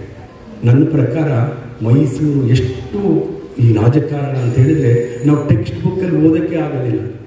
ಉತ್ತರ ಭಾರತೀಯರದೆಲ್ಲ ಓದ್ತೀವಿ, ಯಾರ್ಯಾರೋ ರಾಜರದ್ದು ಓದ್ತೀವಿ. 600 ವರ್ಷಗಳ ಕಾಲ ಸತತವಾಗಿ ಧರ್ಮ, ನಿಷ್ಠೆ, ನ್ಯಾಯ, ನನ್ನ ಪ್ರಜೆ ಅಂತ ಆಡಿದಂತಹ ಮೈಸೂರು ಮಹಾರಾಜರ ಇತಿಹಾಸ ನಮ್ಮ ಪಠ್ಯ ಪುಸ್ತಕಗಳಲ್ಲಿ ಇಲ್ಲ ಅಂದರೆ ಇದಕ್ಕಿಂತ ಉಪಕಾರ ಸ್ಮರಣೆ ಇಲ್ಲದಂಥ ಒಂದು ವ್ಯವಸ್ಥೆ ಇನ್ನೆಲ್ಲ ಅದು ನೋಡ್ಲಿಕ್ಕೆ ಆಗ್ತದೆ ಅಂತಕ್ಕಂಥ ದುಃಖ ನನಗೆ ಆಗ್ತದೆ. ಇವತ್ತು ವಾಣಿ ವಿಲಾಸದಲ್ಲಿ ಒಂದು ಘಟನೆ, ಯಾಕೆ ಅಂತ ಹೇಳಿದ್ರೆ ಎಷ್ಟೆಷ್ಟು ತ್ಯಾಗ ಮಾಡ್ತಿದ್ರು ಅಂದರೆ ಅವತ್ತು ಪ್ಲೇಗ್ ಬರುತ್ತೆ, ಮತ್ತೊಂದು ಬರುತ್ತೆ, ಹೇಳ್ತಾ ಹೋಗ್ಬೋದು. 50 ವರ್ಷ ವಿಕ್ಟೋರಿಯಾ ರಾಣಿಯವರ ಒಂದು ಅಧಿಕಾರದ ಒಂದು ಕಾರ್ಯಕ್ರಮ ನಡೀತಾ ಇರ್ತದೆ. ಆ ಸಂದರ್ಭದಲ್ಲಿ ಎಲ್ಲ ದೇಶದ ಎಲ್ಲ ಸಾಮಂತ ರಾಜರುಗಳು ಕೂಡ ಅವರಿಗೆ ಒಂದು ಗಿಫ್ಟನ್ನು ಕೊಡ್ತಾ ಇರ್ತಾರೆ. ಆದರೆ ಮೈಸೂರು ಸಂಸ್ಥಾನದಲ್ಲಿ ಅವ್ರ ದುಡ್ಡಿರಲ್ಲ. ಪ್ಲೇಗ್ ಬಂದು ಮತ್ತೊಂದು ಬಂದು ತುಂಬ ಕಷ್ಟದಲ್ಲಿರ್ತದೆ, ಕೊಡಲಿಕ್ಕೆ ದುಡ್ಡಿರಲ್ಲ. ಈ ತಾಯಿ 5 ಮಕ್ಕಳನ್ನು ಎತ್ತಿದಂಥ 28 ವರ್ಷದ ಮಹಾಮಾತೆ ಮಹಾ ಕಷ್ಟದಲ್ಲಿ ಆ ರಿಜೆಂಟ್ ಅಧಿಕಾರವನ್ನು ತೆಗೆದುಕೊಳ್ತಾರೆ ವಾಣಿ ವಿಲಾಸ ಸನ್ನಿಧಿ. ಬಹುಶಃ 10ನೇ ಚಾಮರಾಜೇಂದ್ರ ಒಡೆಯರವರ ಕನಸನ್ನು ನೆನಸು ಮಾಡಬೇಕಂತೇಳಿ ನನ್ನ ಮಗನನ್ನ ರಾಮನ ರೀತಿಯಲ್ಲೇ ಬೆಳೆಸಬೇಕಂತೇಳಿ ಕೃಷ್ಣರಾಜ ಒಡೆಯರವರನ್ನು ಬೆಳೆಸ್ತಾರೆ. ಅಂತ ಮಹಾಮಾತೆ ಏನು ಮಾಡ್ತಾರೆ ಗೊತ್ತಾ? ಕಳಿಸ್ಬೇಕಾದ್ರೆ ಎಲ್ಲಿಗೆ? ಲಂಡನ್ಗೆ. ಏನಿರಲ್ಲ, ಎಲ್ಲರೂ ಗಿಫ್ಟ್ ಕಳಿಸ್ತಾ ಇರ್ತಾರೆ. ಆಗ ಆಸ್ಪತ್ರೆ ಕಟ್ಟಿಸ್ತಾ ಇರ್ತಾರೆ, ಬಹಳ ದೊಡ್ಡದ ಆಸ್ಪತ್ರೆ. ಶೇಷಾದ್ರಿಯರ ಅವರಿಬ್ಬರು ಕುರಿತು ಮಾತನಾಡಿ ಈ ಆಸ್ಪತ್ರೆಗೆ ವಿಕ್ಟೋರಿಯಾ ರಾಣಿ ಹೆಸರಿಟ್ಬಿಟ್ಟಿದ್ರೆ ನಾವು ಸಂದೇಶ ಕಳಿಸ್ತಾರೆ. ವಿಕ್ಟೋರಿಯಾ ರಾಣಿ ಖುಷಿಯಾಗೋಯ್ತಾರೆ. ಇಂಥ ಒಂದು ಘನ ಕಾರ್ಯ ಮಾಡಿರುವಂತಹ ಮಹಾಮಾತೆ ಯಾರು ಅಂತೇಳಿ 18 ವರ್ಷ ತುಂಬಿದಂಥ ನಾಲ್ವಡಿಯವರಿಗೆ ಅಧಿಕಾರ ವಹಿಸಿಕೊಡುವಂಥ ಸಂದರ್ಭದಲ್ಲಿ ಅಧಿಕಾರ ವಹಿಸಿಕೊಳ್ಳಲಿಕ್ಕೆ ಬರ್ತಕ್ಕಂಥ ಲಾರ್ಡ್ ಕರ್ಜನ್ ಅವರು ಹೇಳ್ತಾರೆ, ಇಡೀ ಭಾರತದಲ್ಲಿ ಯಾರಿಗೂ ಸಲ್ಲದಂಥ ಗೌರವ ಅಮ್ಮ ನಿಮಗೆ ಕೊಡ್ಲಿಕ್ಕೆ ಹೇಳಿದರೆ ವಿಕ್ಟೋರಿಯಾ ರಾಣಿ 19 ಕುಶಾಲತೋಪಿನ ಗೌರವವನ್ನ ನಿಮ್ಮ ಜೀವಿತಾವಧಿಯವರೆಗೂ ಕೊಡಬೇಕು ಅಂತಕ್ಕಂಥದ್ದು. ಇಂಥ ಒಂದು ಯೋಚನೆಗಳನ್ನು ನಾವು ಒಂದು ಮಾಡುವಂಥ ಪ್ರಯತ್ನ. ಮೈಸೂರಿನ ಪರಿಸರ ಇವತ್ತು ಚಾಮುಂಡಿ ಬೆಟ್ಟ ಆಗ್ಬೋದು, ಮತ್ತೊಂದಾಗ್ಬೋದು, ಇನ್ನೊಂದಾಗ್ಬೋದು, ಇವೆಲ್ಲವನ್ನು ಉಳಿಸುವಂಥ ಕೆಲಸವನ್ನು ಮಾಡಲಿಕ್ಕೆ ಇವತ್ತು ಈ ವೇದಿಕೆಯಲ್ಲಿ ಉತ್ಪ್ರೇಕ್ಷೆಯಲ್ಲಿ ಹೋದ್ರು ಬಹಳ ಅಭಿಮಾನದಿಂದ ಹೇಳ್ತೀನಿ. ನನ್ನ ಸ್ಟಾರ್ ಆಫ್ ಮೈಸೂರು ಪತ್ರಿಕೆಯಲ್ಲಿ ಒಂದು ಪುಟವನ್ನು 40 ಮರಗಳ ಹನನ ಮಾಡಿದಂಥ, ಪಾರಂಪರಿಕ ಮರವನ್ನು ಹನನ ಮಾಡಿದಂಥ ದುಷ್ಟ ವ್ಯವಸ್ಥೆಯ ವಿರುದ್ಧ ಒಂದು ಪತ್ರಿಕೆ ಸಾಮಾಜಿಕ ಬದ್ಧತೆಯಿಂದ ಧ್ವನಿ ಎತ್ತಿದೆ. ನಾವೆಲ್ಲ ನಮಗೆ ಯಾಕೆ ಅಂತ ನೋಡ್ತಾ ಇದ್ರೆ ಇಡೀ ಮೈಸೂರನ್ನ ಸರ್ವನಾಶ ಮಾಡಿಬಿಡ್ತಾರೆ ಅಧಿಕಾರಶಾಹಿ ವ್ಯವಸ್ಥೆಗಳು ಅಂತಕ್ಕಂಥದ್ದನ್ನ ಇವತ್ತು ಜಾಗೃತಿ ಮಾಡಿದ್ದಾರೆ ಎರಡೂ ಪತ್ರಿಕೆಗಳು. ನಾವೆಲ್ಲ ಸೇರಿ ನಾವು ಯಾರು ಮೈಸೂರು ಮಹಾರಾಜರು ಕಟ್ಟಿರೋ ಮೈಸೂರನ್ನ ಉದ್ಧಾರ ಮಾಡೋಕ್ಕಾಗದೆ ಒಂದು ಚಿಂತೆ ಇಲ್ಲ, ಅದನ್ನು ಉಳಿಸೋವಂಥ ಒಂದು ಸಂಕಲ್ಪ ನಾವು ಮಾಡಿದರೆ ಅದಕ್ಕೆ ನಾವು ಅವರಿಗೆ ಕೊಡ್ತಕ್ಕಂಥ ಒಂದು ಕೃತಜ್ಞತೆ ಅಂತ ಹೇಳ್ತಾ, ಯದುವೀರವರು ಬಹಳ ಪಾಪ ಒತ್ತಡ ಇತ್ತು. ಮಹಾರಾಜರು ನಾನು ಹೇಳಿದೆ, ಇಲ್ಲ ನೀವು ಬರಲೇಬೇಕು, ಇದು ಅರ್ಥಪೂರ್ಣ, ಈ ಕಾರ್ಯಕ್ರಮ ಬರಲೇಬೇಕು, ನೀವು ಈ ಕಾರ್ಯಕ್ರಮ ಬರೋ, ಯಾಕೆಂದರೆ ನಾಲ್ವಡಿಯವರಿಗೆ ಮತ್ತು ವಣಿವಿಲಾಸ ಸನ್ನಿಧಿಯವರು ಎತ್ತನೇ ಚಾಮರಾಜೇಂದ್ರ ಒಡೆಯರವರಿಗೆ ಇದನ್ನು ಸಮರ್ಪಣೆ ಮಾಡಿದ್ದೀನಿ. ರಾಮರಾಜ್ಯ ಹೌದು ಎನ್ನುವುದಕ್ಕೆ ಇನ್ಯಾವ ಉದಾಹರಣೆಯೂ ಬೇಕಾಗಿಲ್ಲ. 5 ಶತಮಾನಗಳ ಕಾಲ ವೆಂಕಟರಾಮಜಿಯವರಿದ್ದಾರೆ. ಗತಕಾಲದ 5 ಶತಮಾನದ ಹೋರಾಟದ ಮೂಲಕ ಇವತ್ತು ಅಯೋಧ್ಯೆಯಲ್ಲಿ ರಾಮನಿಗೆ ರಾಮ ಮಂದಿರ ನಿರ್ಮಾಣ ಆಗಿದೆ. ಆ ರಾಮನ ಆತ್ಮ ಭಾರತದಲ್ಲಿ ಎಲ್ಲಿತ್ತು ಅಂದರೆ ಅದು ಮೈಸೂರಿನಲ್ಲಿತ್ತು. ಅದಕ್ಕಾಗಿಯೇ ಮೈಸೂರಿನಿಂದ ಬಾಲರಾಮ ಎದ್ದು ಹೋಗಿ ಅಯೋಧ್ಯೆಯ ಮಂದಿರವನ್ನು ಅಲಂಕರಿಸಿದ್ದಾನೆ ಎನ್ನುವುದಕ್ಕೆ ಇದಕ್ಕಿಂತ ಇನ್ನೊಂದು ಉದಾಹರಣೆ ಬೇಕಾಗಿಲ್ಲ. ಬಹಳ ಜನ ಒಂದೇ ಒಂದು ಮಾತು, ಯದುವೀರವರು ಇರೋದ್ರಿಂದ ಅವರಿಗೆ ಬಹಳ ಜನಕ್ಕೆ ಗೊತ್ತಿಲ್ಲ. ಯದುವೀರವ್ರನ್ನ ಹೆಂಗ್ ದತ್ತು ತಗೊಂಡ್ರು, ಹೆಂಗ್ ಅವ್ರ ಸಂಬಂಧ ಹೆಂಗಾಯ್ತು ಅಂತ ಬಹಳ ಜನಕ್ಕೆ ಪ್ರಶ್ನೆ ಇದೆ. ಚಾಮರಾಜ ಒಡೆಯರ್, ಶ್ರೀಕಂಠದತ್ತ ಒಡೆಯರ್ ಇದಾರಲ್ಲ, ಬಹಳ ಜನಕ್ಕೆ ಗೊತ್ತಿದ್ರೆ ಕ್ಷಮೆ ಇರಲಿ, ಗೊತ್ತಿಲ್ಲದವ್ರಿಗೋಸ್ಕರ ಹೇಳ್ತೀನಿ. ಅವರಿಗೆ 5 ಜನ ಮಕ್ಕಳು, ಇಂದ್ರಾಕ್ಷಿ ದೇವಿ, ಕಾಮಾಕ್ಷಿ ದೇವಿ, ವಿಶಾಲಾಕ್ಷಿ ದೇವಿ ಮತ್ತು ಶ್ರೀಕಂಠದತ್ತ ಒಡೆಯರ್, ಗಾಯತ್ರಿ ದೇವಿ. ಗಾಯತ್ರಿ ದೇವಿಯವರು ಮೊದಲ ಮಗಳು ಜಯಚಾಮರಾಜೇಂದ್ರ ಒಡೆಯರ್. ಇಡೀ ಯೂನಿವರ್ಸಿಟಿಯಲ್ಲಿ, ಮೈಸೂರು ಯೂನಿವರ್ಸಿಟಿಯಲ್ಲಿ ಆ ಕಾಲದಲ್ಲಿ best student of the university award ಕೊಡ್ತಿದ್ರು. ಆ ತಾಯಿಯ ಸರಳತೆ, ವಿದ್ವತ್ತು, ಬುದ್ಧಿವಂತಿಕೆ, ನಡವಳಿಕೆಗಳಿಗೆ ಅವರಿಗೆ ಆ ವರ್ಷದಲ್ಲಿ ಬೆಸ್ಟ್ ಸ್ಟೂಡೆಂಟ್ ಆಫ್ ಅವಾರ್ಡ್ ಅನ್ನು ಕೊಡ್ತಾರೆ. ಅದನ್ನು ಮಡ್ರಾಸಿನ ಗವರ್ನರ್ ಆಗಿರ್ತಾರೆ ಚಾಮರಾಜ ಒಡೆಯರ್ ಅವರು. ಏನೋ ಒಂದು ಕಾರಣಕ್ಕೆ, ಆ ಘಟನೆ ಹೇಳೋದು ಬೇಡ, ಮಗಳನ್ನ ನೋಡ್ಲಿಕ್ಕೆ ಬರ್ತಾರೆ. ಒಬ್ಬ ದೊಡ್ಡ ಮನಸ್ಸಿನ ಸಣ್ಣತನದಿಂದ ಅವರ ಕಾರ್ಯಕ್ರಮಕ್ಕೆ ಹೋಗಲ್ಲ, ಮಾತಿರಲಿ. ಆ ಗಾಯತ್ರಿ ದೇವಿಯ ಅಂದರೆ ಜಯಚಾಮರಾಜ ಒಡೆಯರ್ ಅವರಿಗೆ ಪ್ರಾಣ. ಅವರು ಸತ್ತ ನಂತರವೇ ಅವರು ತುಂಬ ಬೇಕಾಗದು ಅಂತ ಕೇಳಿದ್ದೀವಿ. ಆ ಗಾಯತ್ರಿ ದೇವಿಯವರ ಮಗ ಶ್ರೀ ಯದುವೀರ ಕೃಷ್ಣದತ್ತ ಚಾಮರಾಜ. ಅದಕ್ಕೆ ನೀವು ನೋಡಿ, ಜಯಚಾಮರಾಜ ಒಡೆಯರ್ ಅವರ ಫೋಟೋನು ಇವ್ರ ಫೋಟೋನು ಸ್ವಲ್ಪ ಅಕ್ಕಪಕ್ಕ ಇಟ್ಟು ನೋಡಿ, ಎಷ್ಟು ಸಾಮ್ಯತೆ ಇದೆ ಅಂತ ನಿಮಗೆ ಗೊತ್ತಾಗುತ್ತೆ. ಆದ್ದರಿಂದ ನಮ್ಮ ಹೆಮ್ಮೆಯ ಕುಡಿ ಬಂದಿದ್ದಾರೆ. ನಾವೆಲ್ಲ ಮೈಸೂರು, ಕನ್ನಡ ಇವೆಲ್ಲ ತುಂಬ ವಿಚಾರಗಳನ್ನು ಅಂಕಣದಲ್ಲಿ ಬರೆದಿದ್ದೀನಿ. ತುಂಬ ಮಾತನಾಡಿದರೆ ದಯಮಾಡಿ ಮಾನ್ಯ ಮಾಡಬೇಕು. ಇವತ್ತು ಸಂಗೀತ ಕಟ್ಟಿಯವರು ಇವತ್ತು ಈ ಒಂದು ಕಾರ್ಯಕ್ರಮಕ್ಕೆ, ಯಾಕೆಂದರೆ ಅವರಿಗೆ ನಿರ್ಮಲ ಅವರಿಗೆ ಬಹಳ ಒಡನಾಟ ಇತ್ತು. ಸಾಕಷ್ಟು ಗಣ್ಯರು ಇಲ್ಲಿ ಬಂದಿದ್ದೀರಿ, ತಮ್ಮ ಅಮೂಲ್ಯವಾದ ಸಮಯವನ್ನು ಕೊಟ್ಟಿದ್ದೀರಿ. ನಿಮಗೆಲ್ಲರಿಗೂ ಕೃತಜ್ಞತೆಗಳನ್ನು ನಾನು ಮತ್ತೊಮ್ಮೆ ಹೇಳಲೇಬೇಕಾಗುತ್ತೆ. ಇವತ್ತು ರಾಜಕೀಯ ವ್ಯವಸ್ಥೆ ಅತ್ಯಂತ ಕಲುಷಿತ ಆಗಿದೆ. ನಾನು ಹೇಳ್ತಾ ಇದ್ದೀನಿ, ನನ್ನ ರಾಜಕೀಯ ಗುರು ಹರ್ಷಕುಮಾರ ಗೌಡರು, ವಿಶ್ವನಾಥ್ ಅವರು ಬರಬೇಕಿತ್ತು, ಬರಲಿಲ್ಲ. ಬರೀ 3 ಲಕ್ಷದಲ್ಲಿ ಸರ್ ಎಲೆಕ್ಷನ್ ಗೆದ್ದಿದ್ದು 89ನಲ್ಲಿ. ಪಾರ್ಟಿನಲ್ಲಿ ನಿರ್ವಹಣೆ ಮಾಡೋಕ್ಕೆ 3 ಲಕ್ಷ ಬಂತು. ಅದರಲ್ಲೂ ಒಂದು 25,000 ರೂಪಾಯಿ ಉಳಿತು ಕಾಣುತ್ತೆ. ಇವತ್ತೊಂದು ಗ್ರಾಮ ಪಂಚಾಯತಿ ಎಲೆಕ್ಷನ್ ಗೆಲ್ಲಕ್ಕಾಗಲ್ಲ ಸರ್ ಅದರಲ್ಲಿ. ಆ ಮಟ್ಟಕ್ಕೆ ಪ್ರಜಾಪ್ರಭುತ್ವ ವ್ಯವಸ್ಥೆ ಇವತ್ತು ಸಂಪೂರ್ಣವಾಗಿ ಎಲ್ಲೋ ಒಂದು ಕಡೆ ಆತಂಕದ ಪರಿಸ್ಥಿತಿಯಲ್ಲಿದೆ. ಸಜ್ಜನರು, ಯೋಗ್ಯರು, ವಿಚಾರ ಮಾಡುವಂಥವರು ಕೊರತೆ ಆಗ್ತಾ ಇದೆ. ಆ ದಿಟ್ಟಿನಲ್ಲಿ ಇವತ್ತು ನಾವು ಜಾಗೃತ ನಾಗರಿಕರು ಆಗಬೇಕು, ಜಾಗೃತ ಮತದಾರರಾಗಬೇಕು ಅಂತ ಯೋಚನೆಗಳನ್ನು ನನ್ನ ಬರವಣಿಗೆ ನೀಡಿದ್ದೀನಿ. ಮೈಸೂರು ಹೇಗಿರಬೇಕು, ಮೈಸೂರು ನಗರಾಭಿವೃದ್ಧಿ ಪ್ರಾಧಿಕಾರ, ನಮ್ಮ ಮೈಸೂರಿನ ಸಂಸ್ಥಾನ ಒಂದು ಜಯ ಅಂದರೆ ಮೈಸೂರು ಅಂತ ಇದರಲ್ಲಿದೆ. ಜೈಲಲ್ಲಿದ್ದನಿಗೆ ಬರೆದಿರೋದು ಜಯ ಎಂದರೆ ಮೈಸೂರು ಅಂದರೆ ಅವರ ಹೆಸರಿನಲ್ಲೇ ಮೈಸೂರು ಇತ್ತು. ಯಾಕೆ ಅಂದರೆ ಮೈಸೂರಿನಲ್ಲಿ ಅವರು ಹುಟ್ಟಿದ ಮನೆಯಲ್ಲಿ RN ಜಯಗೋಪಾಲ್ ಅಂತಕ್ಕಂಥ ಸಾಹಿತಿ ಹುಟ್ಟಿದ್ರು ಔಟ್ ಹೌಸಲ್ಲಿ. ಅದು ಜಯಲಲಿತಾ ಅವರ ಮನೆ. ಆ ಜಯಲಲಿತಾ ಅವರ ತಂದೆಯ ಹೆಸರು ಜಯರಾಮನ್. ಅವರ ಅತ್ತೆ ಅಂದರೆ ಅವರ ತಂದೆಯ ತಂಗಿಯ ಹೆಸರು ಜಯಸೀತಮ್ಮ, ಜಯಮ್ಮ. ಜಯಲಲಿತಾ ಯಾಕೆಂದ್ರೆ ಅವರು ಮೈಸೂರು ಚೆಲುವಾಂಬದಲ್ಲೇ ಹುಟ್ಟಿದ್ದು. ಅವರ ತಾತ ಡಾಕ್ಟರ್ ರಂಗಾಚಾರ್ಯವರು ಮಹಾರಾಜರ ಮೇಲೆ ಅಭಿಮಾನದಿಂದ ಎಲ್ಲರಿಗೂ ಜಯ ಜಯ ಜಯ ಎಂದು ಹೆಸರಿಡ್ತಾ ಇರುವಂತಕ್ಕಂಥದ್ದನ್ನ ನಾನು ಇಲ್ಲಿ ಉಲ್ಲೇಖ ಮಾಡಿದ್ದೀನಿ ಅಂತ ಹೇಳ್ತಾ ತಮ್ಗೆಲ್ಲರಿಗೂ ಮತ್ತೊಮ್ಮೆ ಈ ಕಾರ್ಯಕ್ರಮಕ್ಕೆ ನಮ್ಮ ದಿವ್ಯಾ ಅವರು ಬಹಳ ವಿಶ್ವಾಸದಿಂದ ಅಭಿಮಾನದಿಂದ ಇವತ್ತು ಬಂದಿದ್ದಾರೆ. ಬಹಳ ಖುಷಿಯಿಂದ ಇವತ್ತು ನಿರೂಪಣೆ ಮಾಡಿದ್ದಾರೆ. ನಮಗೋಸ್ಕರ ನಾನು ಬರೆದಿರ್ತಕ್ಕಂಥ ಒಂದು ಕವಿತೆಯನ್ನು ಅವರ ಪತಿಯವರು ಆದರ್ಶವರು ಮತ್ತು ಆದಿತ್ಯ ಅವರು ಸೇರಿ ಒಂದು ತುಂಬ ಚೆನ್ನಾಗಿ ಟ್ಯೂನ್ ಮಾಡಿದ್ದಾರೆ. ವಿಶೇಷವಾಗಿ ನಮ್ಮ ಆಯಾಮ ಇದರಿಂದ ಅವರ ಒಂದು ಅಕಾಡೆಮಿಯಿಂದ ನಮ್ಮ ಒಂದು ಸಂಸ್ಥೆಗೆ ಮಾರ್ಗದರ್ಶನ ಮಾಡ್ತಾ ಇರ್ತಕ್ಕಂಥ ಡಾಕ್ಟರ್ ಶಾಂಭವಿ ಸ್ವಾಮಿಯವರು ಅತ್ಯದ್ಭುತವಾಗಿ ಸರ್ ನಮ್ದೆಲ್ಲ ಕಥೆಯನ್ನು ಕೇಳಿ ಸರ್ ಪುಣ್ಯಕೋಟಿಯ ಆಡಿಗೆ ನಿರ್ಮಲಾ ಅವರ ಕತೆ ಹೊಂದುತ್ತೆ ಸರ್, ಕಾರ್ಯಕ್ರಮಕ್ಕೆ ಮುಂಚೆ ಆ ಕಾರ್ಯಕ್ರಮ ಆಗಲೇಬೇಕಂತೇಳಿ ಪರಿಶ್ರಮ ತಗೊಂಡು ಅಚ್ಚುಕಟ್ಟಾಗಿ ಇವತ್ತು ಪುಣ್ಯಕೋಟಿ ಗೋವಿನ ಹಾಡನ್ನು ನಿರ್ದೇಶಿಸಿದಂಥ ಒಂದು ನಾಟ್ಯ ನಿರ್ದೇಶಕಿ ರಂಗ ನಿರ್ದೇಶಕಿ ಶಾಂಭವಿ ಸ್ವಾಮಿಯವರು ಈ ನಗರದ ಸಾಂಸ್ಕೃತಿಕ ಲೋಕದ ಆಸ್ತಿಯಾಗಿದೆ. ಅವ್ರಿಗೆ ಕೂಡ ನಾನು ಕೃತಜ್ಞತೆಯನ್ನು ಹೇಳಲೇಬೇಕಾಗುತ್ತೆ. ವಿಶೇಷವಾಗಿ ಡಾಕ್ಟರ್ ಗುರುರಾಜ್ ಕರ್ಜಗಿ ಅವರು ನಮಗೆ ಮಾರ್ಗದರ್ಶಕರು. ಬಹುಶಃ ಕನ್ನಡ ನಾಡಿನಲ್ಲಿ ಕೆಲವು ಜನರು ನಮ್ಗೆ ಕಾಣ್ತಾ ಇದ್ದಾರೆ. ಒಂದು ತಲೆಮಾರಿನ ಕೊಂಡಿ ಹೋಗ್ತಾ ಇದೆ. ಸಾಹಿತ್ಯಿಕವಾಗಿ ಸಾಂಸ್ಕೃತಿಕವಾಗಿ ಎಲ್ಲೋ ಒಂದು ಕಡೆ ಬಡವಾಗ್ತಿದ್ವೇನೋ ಅಂತಕ್ಕಂಥ ಆತಂಕ ಕಾಣ್ತಾ ಇದೆ.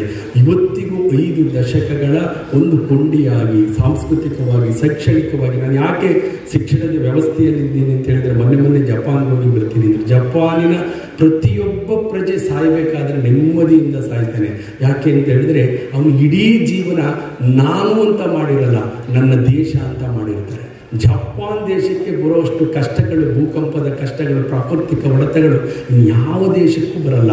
ಆದರೆ ಬರುವಂಥ ಕಷ್ಟಗಳನ್ನೆಲ್ಲ ನುಂಗಿ ಎದುರಿಸುತ್ತೇವೆ ಅಂತ ಹೇಳಿ ದೇಶ ಕಟ್ತಾ ಇರ್ತಕ್ಕಂಥ ಜನ ಅವರು ನಮಗೆ ಪ್ರೇರಣೆ ಆಗಬೇಕು ಅಂತಕ್ಕಂಥದ್ದನ್ನ ಯಾಕೆ ಹೇಳ್ತಿದ್ದೀನಿ ಅಂದರೆ, ಹಿರೋಶಿಮಾಗೆ ಹೋದಾಗ ಅಲ್ಲಿ ಸ್ಥಿತಿಯನ್ನು ನೋಡಿದಾಗ ಸುಟ್ಟು ಕೆಟ್ಟದಾಗಿ ಕರಕಲಾಗಿದ್ದಂತಹ ಊರು ಇದೇನಾ ಅನ್ನುವ ರೀತಿಯಲ್ಲಿ ಹಿರೋಶಿಮಾವನ್ನು ಒಂದು ಸ್ವರ್ಗ ಸೀಮೆಯಾಗಿ ಕಟ್ಟಿದ್ದಾರೆ. ಅಂದರೆ ಆ ಜನ ಎಲ್ಲೋ ಒಂದು ಕಡೆ ನಮ್ಮ ದೇಶಕ್ಕೆ ಸ್ಫೂರ್ತಿಯಾಗಿದೆ. ನಮ್ಮ ದೇಶದಲ್ಲೂ ಕೂಡ ಇದ್ದಾರೆ. ರಾತ್ರಿ ಹೊತ್ತು ಒಂದು ಹೆಣ್ಣುಮಗಳು ನನಗೆ ಟ್ಯಾಕ್ಸಿಯಲ್ಲಿ ಡ್ರಾಪ್ ಕೊಟ್ಟರು ಜಪಾನ್ನಲ್ಲಿ. ಅವ್ಳಿಗೆ ಹೇಳಿದೆ, ನಿಮ್ಗೇನು ಧೈರ್ಯ ಇದೆ, ಇಷ್ಟೊಂದು ಧೈರ್ಯ ಅಲ್ಲ ಹೆಣ್ಣುಮಕ್ಕಳಿಗೆ, ನಿಮ್ಗೆ ಯಾವ ಥರದ ಕ್ರೈಮ್ಸ್ ಇಲ್ವಾ, ಮತ್ತೊಂದಿಲ್ವ, ಇನ್ನು ಯಾವ ಭಯವೂ ಇಲ್ಲ ಅಂತ ನಾನು ಹೇಳಿದೆ. ನಮ್ಮ ದೇಶದಲ್ಲಿ ಮಹಾತ್ಮ ಗಾಂಧಿಯವರು ಯಾವಾಗ ಹೆಣ್ಣು ಮಗಳು ಧೈರ್ಯವಾಗಿ 12 ಗಂಟೆ ರಾತ್ರಿಯಲ್ಲಿ ಕೂಡ ಧೈರ್ಯವಾಗಿ ಓಡಾಡೋ ಪರಿಸ್ಥಿತಿ ಬರುತ್ತೋ ಆಗ ಈ ದೇಶಕ್ಕೆ ನಿಜವಾಗಿ ಸ್ವಾತಂತ್ರ್ಯ ಬಂದ ಹಾಗೆ ಅಂತ ಹೇಳಿದರು. ಆಗ ಅವ್ರು ಹೇಳಿದರು, ಓಹೋ ಹಾಗಾದರೆ ನಿಮ್ಮ ಮಹಾತ್ಮ ಗಾಂಧಿಯವರು ನಮ್ಮ ಜಪಾನ್ ದೇಶದಲ್ಲಿ ಅವ್ರ ಆತ್ಮ ಸುತ್ತುತ್ತಾ ಇರ್ಬೋದು, ಸ್ವಲ್ಪ ಹುಡುಕಿ ನೋಡಿ ಅಂತ. ಆ ರೀತಿ ನಾವಂದ್ರೆ ನನಗೆ ಯಾಕೆ ಇನ್ನೊಂದು ದೇಶ ನಮ್ಮ ದೇಶದಲ್ಲಿ ಇದೆ, ಮಾನವ ಸಂಪನ್ಮೂಲ ಇದೆ, ಎಲ್ಲವೂ ಇದೆ. ದೇಶವನ್ನು ಯಾಕೆ ನಾನು ಶಿಕ್ಷಣದ ಬಗ್ಗೆ ಕಂಟ್ರೋಲ್ ಮಾಡಲಿಕ್ಕೆ ಹೇಳಿದೆ. ದೇಶವನ್ನ ಕಾಯುವುದಕ್ಕೆ ಸೈನಿಕರನ್ನ ಸಜ್ಜುಗೊಳಿಸಿ ಮಾನಸಿಕವಾಗಿ ನಾವು ನಮ್ಮ ದೇಶದ ಆಸ್ತಿ ಅಂತೇಳಿ ಬಹುದೊಡ್ಡ ಅವರಿಗೆ ಗೌರವ ಕೊಡ್ತೇವೆ.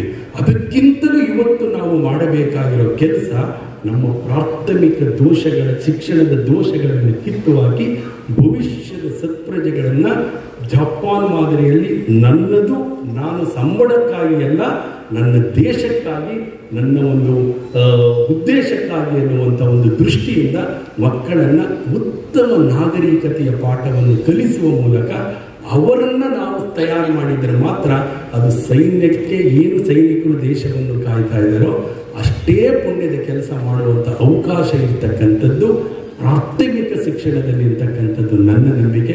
ಹಂಗಾಗಿ ನಾನು ಯಾವುದೇ ಕಾರಣಕ್ಕೂ ಪ್ರಾಥಮಿಕ ಶಿಕ್ಷಣದ ಇನ್ನೂ ಒಂದು 10 ಶಾಲೆಗೆ ತೆರೆಯಬೇಕು. ಅದಕ್ಕೆ ಗುರುರಾಜ್ ಕರ್ಜಗಿಯವರಂಥ ಮಾರ್ಗದರ್ಶನ, ಜಯಶ್ರೀ ಅಮ್ಮ ಅವರಂಥ ಒಂದು ಆಶೀರ್ವಾದ ನಮಗೆ ಸಿಗಬೇಕು. ಆ ನಿಟ್ಟಿನಲ್ಲಿ ನಾವೆಲ್ಲ ಕಟ್ಟೋಣ ಅಂತ ಹೇಳಿ ಮತ್ತೊಮ್ಮೆ ಇವತ್ತು ಈ ಕಾರ್ಯಕ್ರಮಕ್ಕೆ ಕಲಾಮಂದಿರದಲ್ಲಿ ಸಹಕಾರ ಮಾಧ್ಯಮದವರು ಅನೇಕ ಸ್ನೇಹಿತರು, ಮಲ್ಲಿಗೆರೆ ಗೋಪಾಲ್ ಅವರು ಬಂದಿದ್ದಾರೆ, PS ಗಣಪತಿಯವರು, ನಮ್ಮ ಲಿಂಗರಾಜ್ ಅವರು, ಮೇಯರ್ ಶಿವಕುಮಾರ್ ಅವರು, ಯಾರ ಹೆಸರು ಹೇಳಿದ್ರು ನೇತಾವಸಿ, ಜಯಶ್ರೀ ಅವರ ಯಜಮಾನ ಪಾಪ ದೂರದ ಗುಬ್ಬಿಲಿದ್ದು ನಿರ್ಮಲಾ ಅವರ ಬಗ್ಗೆ ಬಹಳ ಪ್ರೀತಿ. ಅದಕ್ಕೋಸ್ಕರ ಅವರೆಷ್ಟು ಆರೋಗ್ಯ ಅವರಿಗೆ ಸಪೋರ್ಟ್ ಮಾಡ್ತಾರೆ. ಅಂಥದ್ರಲ್ಲೂ ಕೂಡ ಅವರು ಅಮ್ಮ ಅವರು ಹೋಗಿ ಗುಬ್ಬಿಗೆ ಹೋಗಿ ಅವ್ರನ್ನ ಕರ್ಕೊಂಡು ಬಂದಿದ್ದಾರೆ. ಡಾಕ್ಟರ್ ಲಕ್ಷ್ಮೀನಾರಾಯಣ ಅವರ ದಂಪತಿಗಳು, ಮಾ ವೆಂಕಟರಾಮಜಿಯವರು, ಇನ್ನೂ ಅನೇಕ ಆತ್ಮೀಯರು ಇಲ್ಲಿ ಬಂದಿದ್ದಾರೆ. ಸುಮಾರು ಜನ ಇಲ್ಲಿ ಆತ್ಮೀಯರು, BP ಮಂಜುನಾಥ್ ಅಂತವರು ಅನೇಕರು ಬಂದು ಹೋಗಿದ್ದಾರೆ. ಅವರೆಲ್ಲರಿಗೂ ನಮ್ಮ ಶಾಲೆಯ ಪೋಷಕರು ಬಂದಿದ್ದಾರೆ, ಸಂಗೀತ ಕಿಟ್ಟಿಯವರ ಸಂಗೀತವನ್ನು ಕೇಳಲಿಕ್ಕೆ ಬಂದಿದ್ದಾರೆ, ನಮ್ಮ ಮಾಧ್ಯಮ ಮಿತ್ರರು ಬಂದಿದ್ದಾರೆ, ನಮ್ಮ ರಮೇಶ್ ಉತ್ತಪ್ಪನವರು ಬಹಳ ಚೆನ್ನಾಗಿ ಇದನ್ನು ಪುಸ್ತಕ ಬಿಡುಗಡೆ ಕುರಿತು ಮಾತನಾಡಿದ್ದಾರೆ.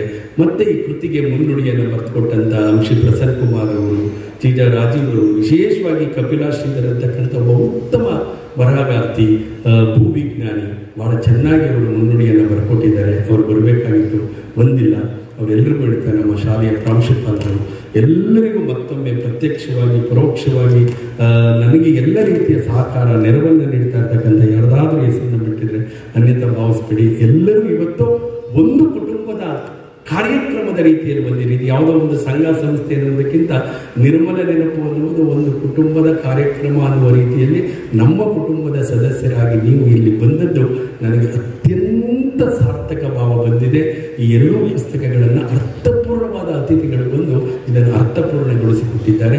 ಅರ್ಥಪೂರ್ಣ ರಸಸಂಜೆ ಮಾಡಲಿಕ್ಕೆ ನಾಡಿನ ಖ್ಯಾತ ಗಾಯಕಿ ಸಂಗೀತ ಕಿಟ್ಟಿಯವರು ಬಂದಿದ್ದಾರೆ.